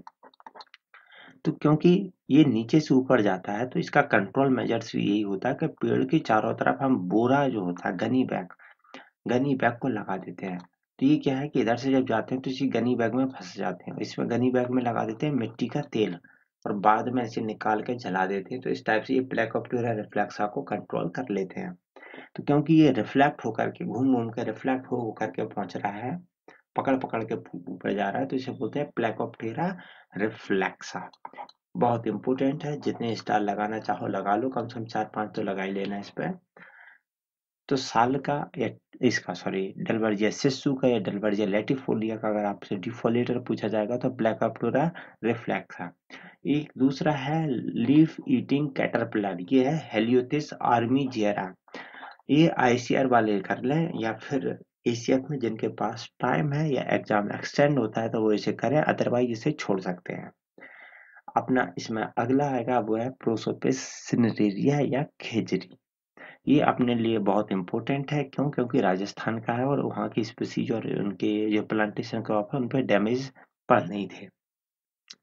इसमें एक तो अपना वो कॉमन सा है स्टेम रूट बोरर, उसका तो कोई दिक्कत ही नहीं है, वो तो हर जगह मिल जाएगा। तो प्रोसोपिस भी वो आपकी फैमिली का है तो ये लगेगा। दूसरा जो इम्पोर्टेंट है वो है लाख का इंसेक्ट। जो लाख का इंसेक्ट है इसका साइंटिफिक नेम है लेसिफर लाका। कई बार पूछा जा चुका है कि लाख के इंसेक्ट का साइंटिफिक नेम क्या है। तो ये एक्चुअली जो सेल का शेप है उसे सेप्सकर है। तो ये जो इंसेक्ट है, जैसे कि ये इंसेक्ट है, ये करता क्या है, अपने आप को दूसरे बर्ड्स इंसेक्ट से बचाने के लिए इसकी आउटर जो बॉडी है, जैसे आपके पसीना आता है और पसीना आप नहाओ नहीं अगले 2-4 साल तो क्या होगा, पसीना आ करके जो आपकी जो स्किन है वहां पर साल्ट को डिपोजिट कर देगा तो भुरभुरी हो जाएगी। तो उसी टाइप का इसमें है कि उसकी जो आउटर है वो करती रहती है, फिर वो उसे बोलते हैं हम लाख, वो उसका एक पूरा का घर सा बना लेता है। ये ये लाख की आपने पढ़ा होगा, लाख की चूड़ियां वगैरह हैं तो वो पूरा यही लाख होता है, इसी को निकाल लिया जाता है। तो यहाँ पर इम्पोर्टेंट पार्ट यही था कि ये जो खेजड़ी है ये भी लाख की ट्री के ग्रो करने में इम्पोर्टेंट है। तो इसे हम फॉरेस्ट यूटिलाइजेशन में वापस पढ़ेंगे इसी को, तो 2 जगह हो जाएगा तो आपको थोड़ा रिवाइज हो जाएगा। इसमें इंसेक्ट ज्यादा याद रखने की जरूरत नहीं थी, बस लेसिफर लाका को याद रखना बहुत जरूरी था। इसमें जो अब अपना अगला पेड़ आ रहा है वो है अपना सैंडलवुड। तो ये भी प्लांटेशन है, साउथ इंडिया में काफी प्लांटेशन करते हैं।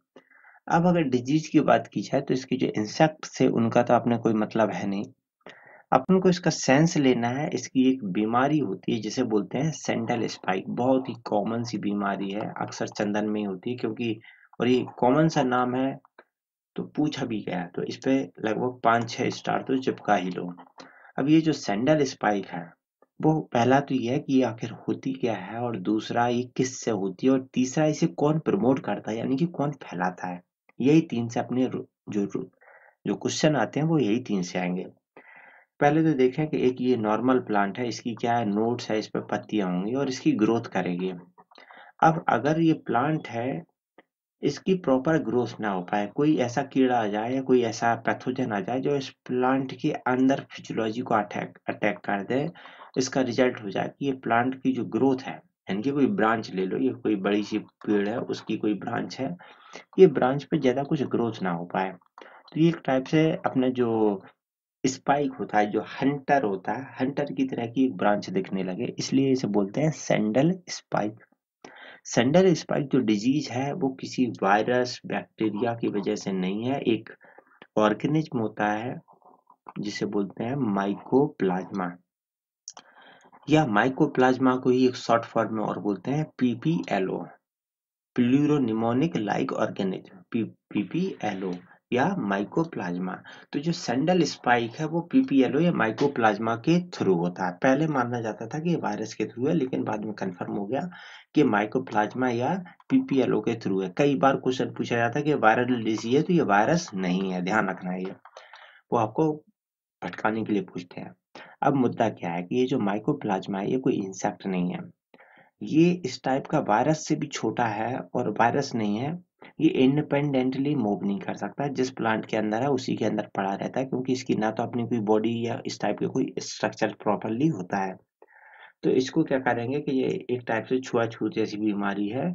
इसमें अगर कोई इंसेक्ट यहाँ पर इस पेड़ के अंदर है, कोई इंसेक्ट आता है, वो इसके अंदर का सैप सकिंग करता है, मच्छर की तरह आता है और इसका सैप पी के गया।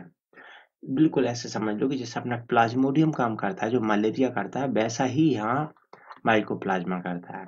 तो यहाँ जैसे मच्छर आया खून पी के चला गया, वैसे ही यहाँ पर कोई इंसेक्ट आया और वो इनका सैप है वो पी के चला गया। और जब वो किसी दूसरे पेड़ पे आएगा और उसके साथ पिएगा, तो इसके जो जो लार है वो ट्रांसफर करेगा, उसके साथ पहुंच गया इसे माइकोप्लाज्मा। तो ये जो है इसको स्पाइक थी, अब वो इसको भी स्पाइक हो जाएगी। तो यहाँ पर ट्रांसमिशन वेक्टर की बात की जाए कि कौन से इंसेक्ट हैं जो इसकी जो माइकोप्लाज्मा वाली डिजीज है उसे स्प्रेड करते हैं, यही मुद्दा था। तो यहाँ पर ये एक है, एक तो मुनिया है, दूसरा है जीसस।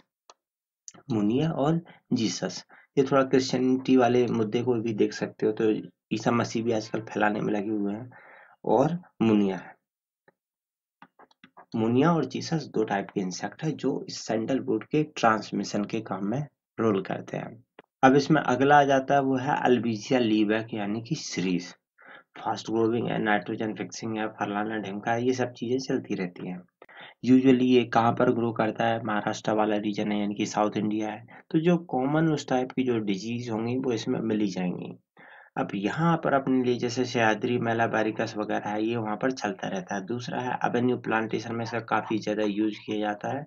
क्यों? क्योंकि इसकी पत्तियां हैं वो काफी, लीफ टंग भी बोला था, वुमेन टंग पेड़ जो ट्री था वो भी इसी को बताया था, अल्बिजिया लीबैक वालों का। दूसरा, पेड़ क्यों लगाते हैं? क्योंकि एक तो पत्तियां काफी अच्छी है, छाई अच्छी करती है, और गर्मियों के टाइम में भी इसमें लीव्स रहती हैं। तो ये चलता रहता है, इसमें ज्यादा कुछ अपन को पढ़ना था नहीं। यहाँ पर इसका डिफोलेटर का था, वो था यहाँ यूरेना ब्लेंडा। जो महाराष्ट्र वाले उन्हें तो रट्टा मारना ही पड़ता है इसका, यूरेना ब्लेंडा का। आप भी इसे मार सकते हो कि भाई ब्लेंडा है, अंधा है, जैसी भी कर सको यूरेना ब्लेंडा को रट्टा मार लेना। अब कुछ चीजें हैं जिन्हें हम शॉर्ट में निपटा लेते हैं, जैसे कि पॉपुलर है, देवदार है, ट्रून है। देखो, देवदार के अगर मैं 10 इंसेक्ट बता दूंगा कोई फायदा नहीं है, अपन को कॉस्ट बेनिफिट नहीं निकलता है।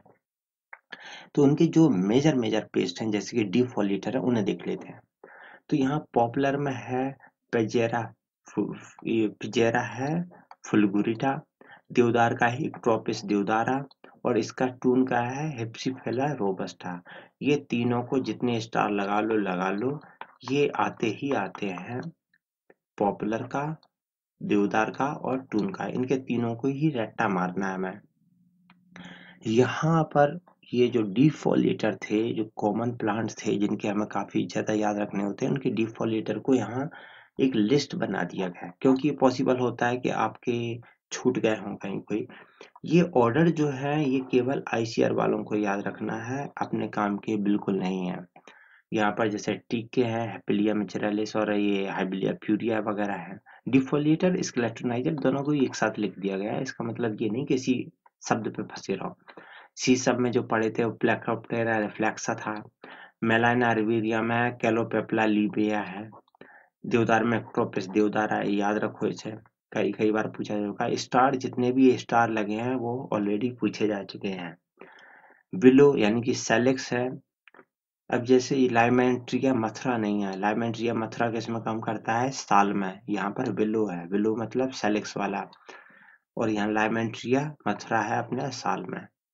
एलेंथस एक्सेल्सा है, इसमें ये इलिग्मा, इलिग्मा याद रखो, इलिग्मा नार्सिसस, ये वाला काम का है अपने, और अकेसिया निलोटका वगैरह में क्रिप्टोथिलिया क्रैमरी वगैरह है। तो इन्हें याद रख लो, इतने से अपने क्वेश्चन जो है वो यूजुअली निकल आते हैं। इसके अलावा जो कुछ क्वेश्चंस हैं जो मतलब अभी आपने नहीं पढ़े हैं और कभी कभी काम में आ जाते हैं, तो उन्होंने सीधे क्वेश्चन ही डिस्कस किए, इन पे ज़्यादा ध्यान देने की जरूरत है नहीं, क्योंकि कॉस्ट बेनिफिट नहीं है। अगर अपना पेपर एक्सटेंड हो जाता है तो फिर एक बार इस पर लेक्चर बाद में भी किया जा सकता है, आपको फर्दर इम्प्रूव किया जा सकता है, क्योंकि पीएचडी कराने का कोई फायदा नहीं है। यहाँ पर एक पूछा था कि ring barking of eucalyptus roots, roots में कौन कॉज करता है।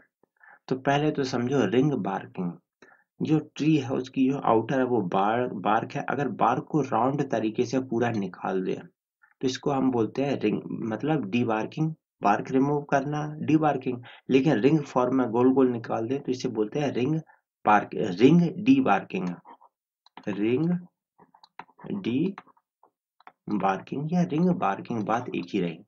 तो इन्होंने पूछा कि यूकेलिप्टस की, खासकर यूकेलिप्टस की रूट में ये काम कौन करता है, तो अब नहीं पता कौन करता है, तो यहाँ पर इनके नाम पढ़ो। देखो ये जीसस एंड का, ये तो ईसा मसीह वाला है, ईसा मसीह वाले किस में लगे हैं, कन्वर्जन में, और वो कहाँ लगे हैं, चंदन में, मतलब सैंडलवुड। तो सैंडलवुड का जो एक एक को स्पाइक थी, ये आए पी करके दूसरे को स्पाइक और कर दिया। इसके बाद आता है अपना हाइबिलिया प्यूरिया। अब हाइबिलिया प्यूरिया क्या है, प्योर करने वाला हाइबिलिया ये है टीका डिफोलिएटर, डिफोलिएटर, तो ये तो कट हो गया। जीसस इंडिका, ये इंसेक्ट है जो जो अपना चंदन था उसका जो सैंडल स्पाइक था उसको स्प्लिट करता है। इसके बाद अब आपके पास बचा ए ऑप्शन और सी ऑप्शन, इसका पता नहीं है क्या है। अब यहाँ देखो, यहाँ पर है माइक्रो टर्म स्पीसीज, आपको पता था ओडोंटो टर्म, माइक्रो टर्म, तो ये टर्म है मतलब टर्माइट है, टर्माइट है तो नीचे काम करेगा, तो यहाँ पर जो बोल रहा है डी बार्किंग, तो जो टर्माइट है वो उसकी बार्क को खा जाएगा, तो इसका मतलब कौन निकला अपना आंसर, ए। तो कई बार आप उसके जो साइंटिफिक नेम है उससे अपने काम इस टाइप के क्वेश्चन अगर टिपिकल आ गए तो निकल आता है। अब यहाँ पर जो अपने को मेजर जो स्पीसीज जो इंसेक्ट रट्टा मारने थे वो अपना काम हो गया है। अब अपना सिलेबस जो है उसमें एक ये भी लिखा है कि जो हाउस होल्ड जो अपने इंसेक्ट हैं, यानी कि जैसे घरों में क्या होता है, ग्रामीण एरिया में जाओगे तो घर कच्चे होते हैं और उनके जो ऊपर का पार्ट है, छत जो मतलब ऊपर का फ्लोर है, उसमें उन्होंने लकड़ी लगा रखी होती है, और कुछ ऐसे इंसेक्ट होते हैं जैसे अपने घुन है, तो घुन वगैरह उनमें लगे होते हैं और उन्हें बर्बाद कर देते हैं। तो क्योंकि यहाँ पर हाउस इस टाइप की जो लकड़ी उसके भी सिलेबस में है, तो यहाँ पर उन्हें तीन को देख लेते हैं। तो एक तो अपने यहाँ लगती है घरों में टर्माइट यानी कि दीमक, उसको तो कोई दिक्कत ही नहीं है, ओडोंटोटर्मिस या माइक्रोटर्मिस। दूसरा यहाँ लगता है घुन, या इसको बोलते हैं पाउडर पोस्ट बीटल, ये कई बार इसके सीधे कॉमन नेम से पूछा गया है कि पाउडर पोस्ट बीटल का साइंटिफिक नेम क्या है। तो इसका ये हेट्रोबोस्टिस एक्विकैलस, ये इसको याद रख लो, प्रोनाउंसिएशन ना हो पाए हमसे, ये हेट्रोबोस्ट्रिचस जो भी है, इसको रट्टा मार लो, क्योंकि सबसे कॉमन जो अगर आपसे कोई क्वेश्चन पूछा जाता है वो ये हेट्रोबोस्ट्रिचस ही पूछा लिया जाता है। दूसरा एक है long horn borer of seasonal timber, ये पूछ लेते हैं कि जो टिम्बर जिसे आपने सुखा दिया है, लकड़ी को सुखा दिया है, इसके बाद उसमें भी इंसेक्ट का अटैक हो जाता है, तो उसमें आता है स्ट्रोमेटियम, ये याद रहे तो ठीक, ना रहे तो ठीक, लेकिन इसे तो कम से कम याद कर ही लो। अब एक एक्स्ट्रा क्वेश्चन कहीं चलते फिरते आ जाता है कि मैराइन वुड बोरर, ये कौन सा है, अभी अपने काम का नहीं है, ये एक्चुअली तमिलनाडु वालों का पेपर है, और क्योंकि तमिलनाडु समुद्र से जुड़ा हुआ है तो इसलिए उन्होंने इस टाइप का क्वेश्चन पूछ लिया।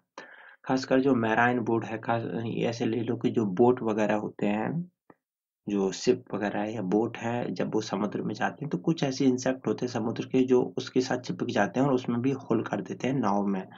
तो इसने ये जो मैराइन बोट बोल रहा है उनके ऊपर पूछा था, तो इसमें अपन को कुछ पता नहीं था। यहाँ पर ये श्रैम्बिसिड से वगैरह ये दिख लेना।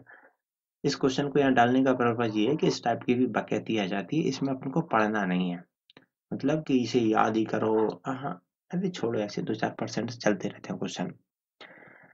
अब यहाँ पर अभी तक अपने जो मेजर पेस्ट थे वो कंट्रोल हो मतलब कवर हो चुके हैं।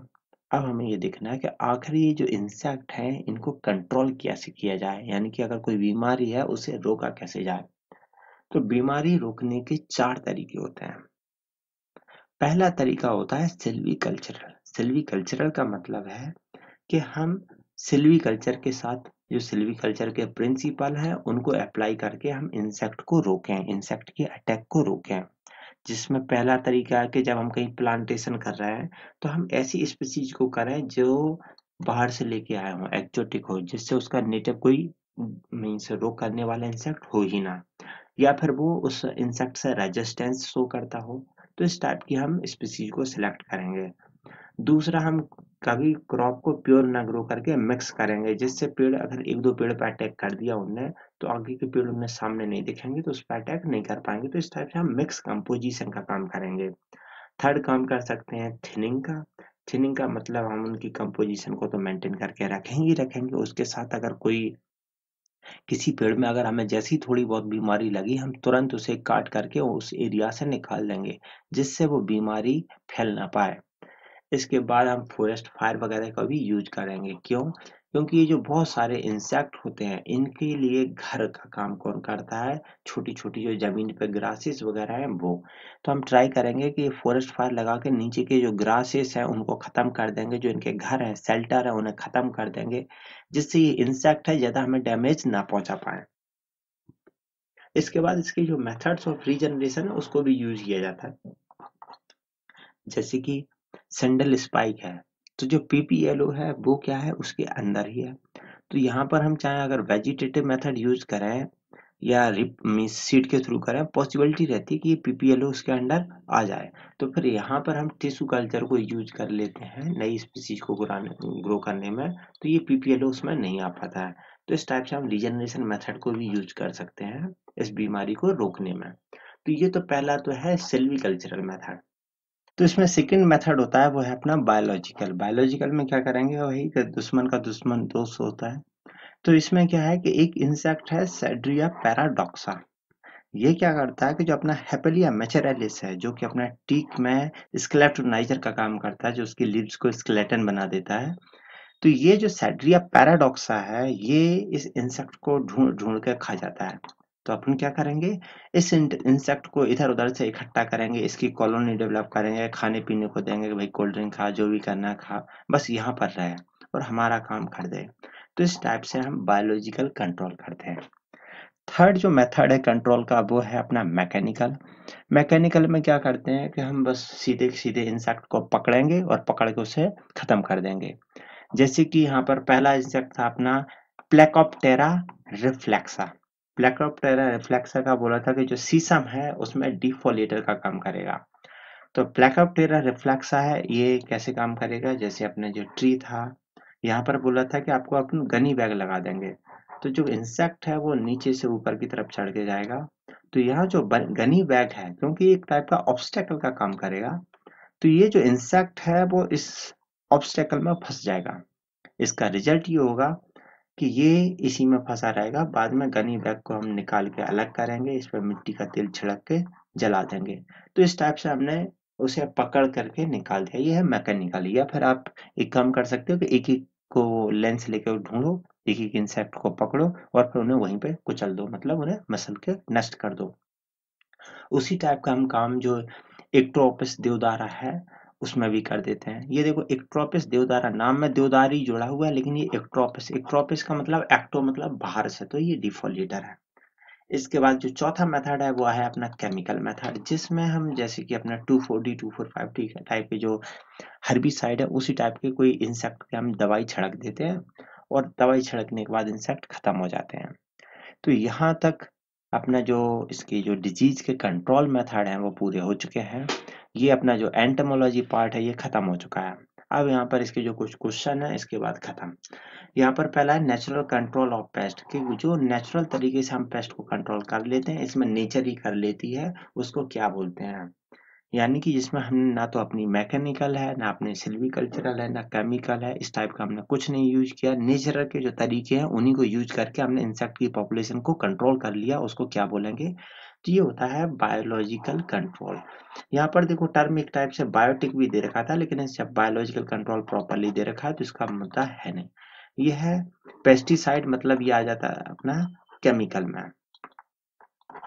इसके साथ नेक्स्ट क्वेश्चन आता है द प्रीडेटर फॉर देवदार डिफोलेटर के देवदार डिफोलेटर जो है उसका प्रीडेटर कौन है। देवदार डिफोलेटर कौन है? इक्ट्रोपिस देवदारी। तो ये इक्ट्रोपिस देवदारी को कंट्रोल कौन सा करता है, इसका नेचुरल प्रीडेटर कौन है? तो उसका ये है कैलोसोमा बीसोनी। ये एक कीड़ा जो है वो करेगा। यहाँ पर देखो इन्होंने कैलोसोमा सेड्री है, कैलोसोमा देवदारी है, कैलोसोमा फिजिंगिस है, इस टाइप के कर रखे हैं, तो कंफ्यूजन ना हो जाए। तो यह इसका आंसर अपना बीसोनी है। इसको एक बार गूगल और करके करना है, एक बार कंफर्म और कर देंगे इसे, और इसका आंसर यही है। इसके अलावा यहाँ पर अभी इंसेक्ट वाला पार्ट अपना खत्म हो चुका है, ये लगभग चैप्टर खत्म हो गया आपका, क्योंकि यहाँ स्पेस बचा था। तो यहाँ पर जो सिल्क का जो होस्ट प्लांट है उनका डिस्क्रिप्शन है। इंडिया में जो अपने यहाँ सिल्क है वो 4 टाइप की सिल्क बनती है। आपको याद ये रखना है, फॉरेस्ट यूटिलाइजेशन में भी अगेन इसी को पढ़ेंगे कि ये सिल्क जो प्लांट है अपने, तो यहाँ पर तो आपको नाम रहेगा वो जो सिल्क का जो मतलब जो इंसेक्ट है उसका नाम, इंसेक्ट का नेम, किसका? इंसेक्ट का। और इस इंसेक्ट से जो सिल्क मिलती है उस सिल्क का क्या नाम है, वो ये है। और ये पेड़, ये जो इंसेक्ट है वो किस पेड़ पे ग्रो करता है, क्योंकि जिस पेड़ पे ग्रो करता है उसी की वो जो लीव्स वगैरह है उसे खाता है। तो अगर ये हमारा मलबरी के पेड़ पे ग्रो करते हैं तो इसे हम बोलते हैं मलबरी सिल्क। और जो कीड़े का जो नाम है वो है बॉम्बैक्स मोराई। मोस्ट कॉमन है, देखो इस टेबल को जितनी स्टार लगा सकते हो 10-12 तो लगा ही लो इस पे, और कुछ छूटना नहीं चाहिए इसका। इसका छूटा तो फिर दुर्घटना घटने वाली है आपके साथ। तो मलबरी सिल्क है, बॉम्बैक्स मोरई उसका नाम है, और ये मलबरी के प्लांट पर ग्रो करता है। दूसरा है वो है टसर सिल्क। टसर सिल्क जो है वो जो इंसेक्ट है उसका नाम है एंथेरा माइलिट्टा। नाम याद रखो, एंथेरा माइलिट्टा। और ये किस पे ग्रो करता है? ये है टर्मिनेलिया अर्जुना, टर्मिनेलिया टोमेंटोसा और साल। ये प्लांट याद रखना है क्योंकि अक्सर ये प्लांट पर क्वेश्चन आए हैं। इसमें टर्मिनेलिया अर्जुना कई बार पूछा जा चुका है, मलबरी तो पूछा ही जाता है, इसका तो कोई ऑप्शन ही नहीं होता है। तीसरा है जो मूंगा सिल्क है, ये है एंथेरा असामा, असम वाले रीजन में ग्रो करते हैं, और ये सोम और सोलू के प्लांट पर ग्रो करता है। और लास्ट है अपनी एरी सिल्क। तो ये फिलासोमिया, ये जो रिसिनी है, रिसिनिस है, रिसिनस कम्युनिस, इसलिए इसके नाम में रिसिनी है। ये उगता है कैस्टर पे। आपको यहाँ चारों ही प्लांट के नाम याद रखने हैं, इनके ये नाम याद रखने हैं, और इनसे जो सिल्क बनती है उसको क्या बोलते हैं, वही बोला। 10 से 12 स्टार लगा दो, इसमें से कुछ छूटना नहीं चाहिए, सबसे मोस्ट इम्पोर्टेंट पार्ट है। तो जैसे यहाँ पर एक क्वेश्चन जस्ट एग्जाम्पल के लिए लगा दिया, इसे डिटेल अपन फिर फॉरेस्ट यूटिलाइजेशन में पढ़ेंगे। इसे है कि host plant of eri silk. तो एरी सिल्क किससे होता है, इसका जो नाम है वो है कैस्टर से। अब देखो यहाँ पर मलबरी नहीं है क्योंकि उससे मिलता है मलबरी 6। अर्जुन है वो नहीं है, इससे मिलता है टसर सिल्क। यहाँ पर अपने जो फॉरेस्ट एंटोमोलॉजी है वो खत्म हो चुका है। अगर इसमें आपको कोई कंफ्यूजन है तो आपको पता है कि क्या करना है आपको।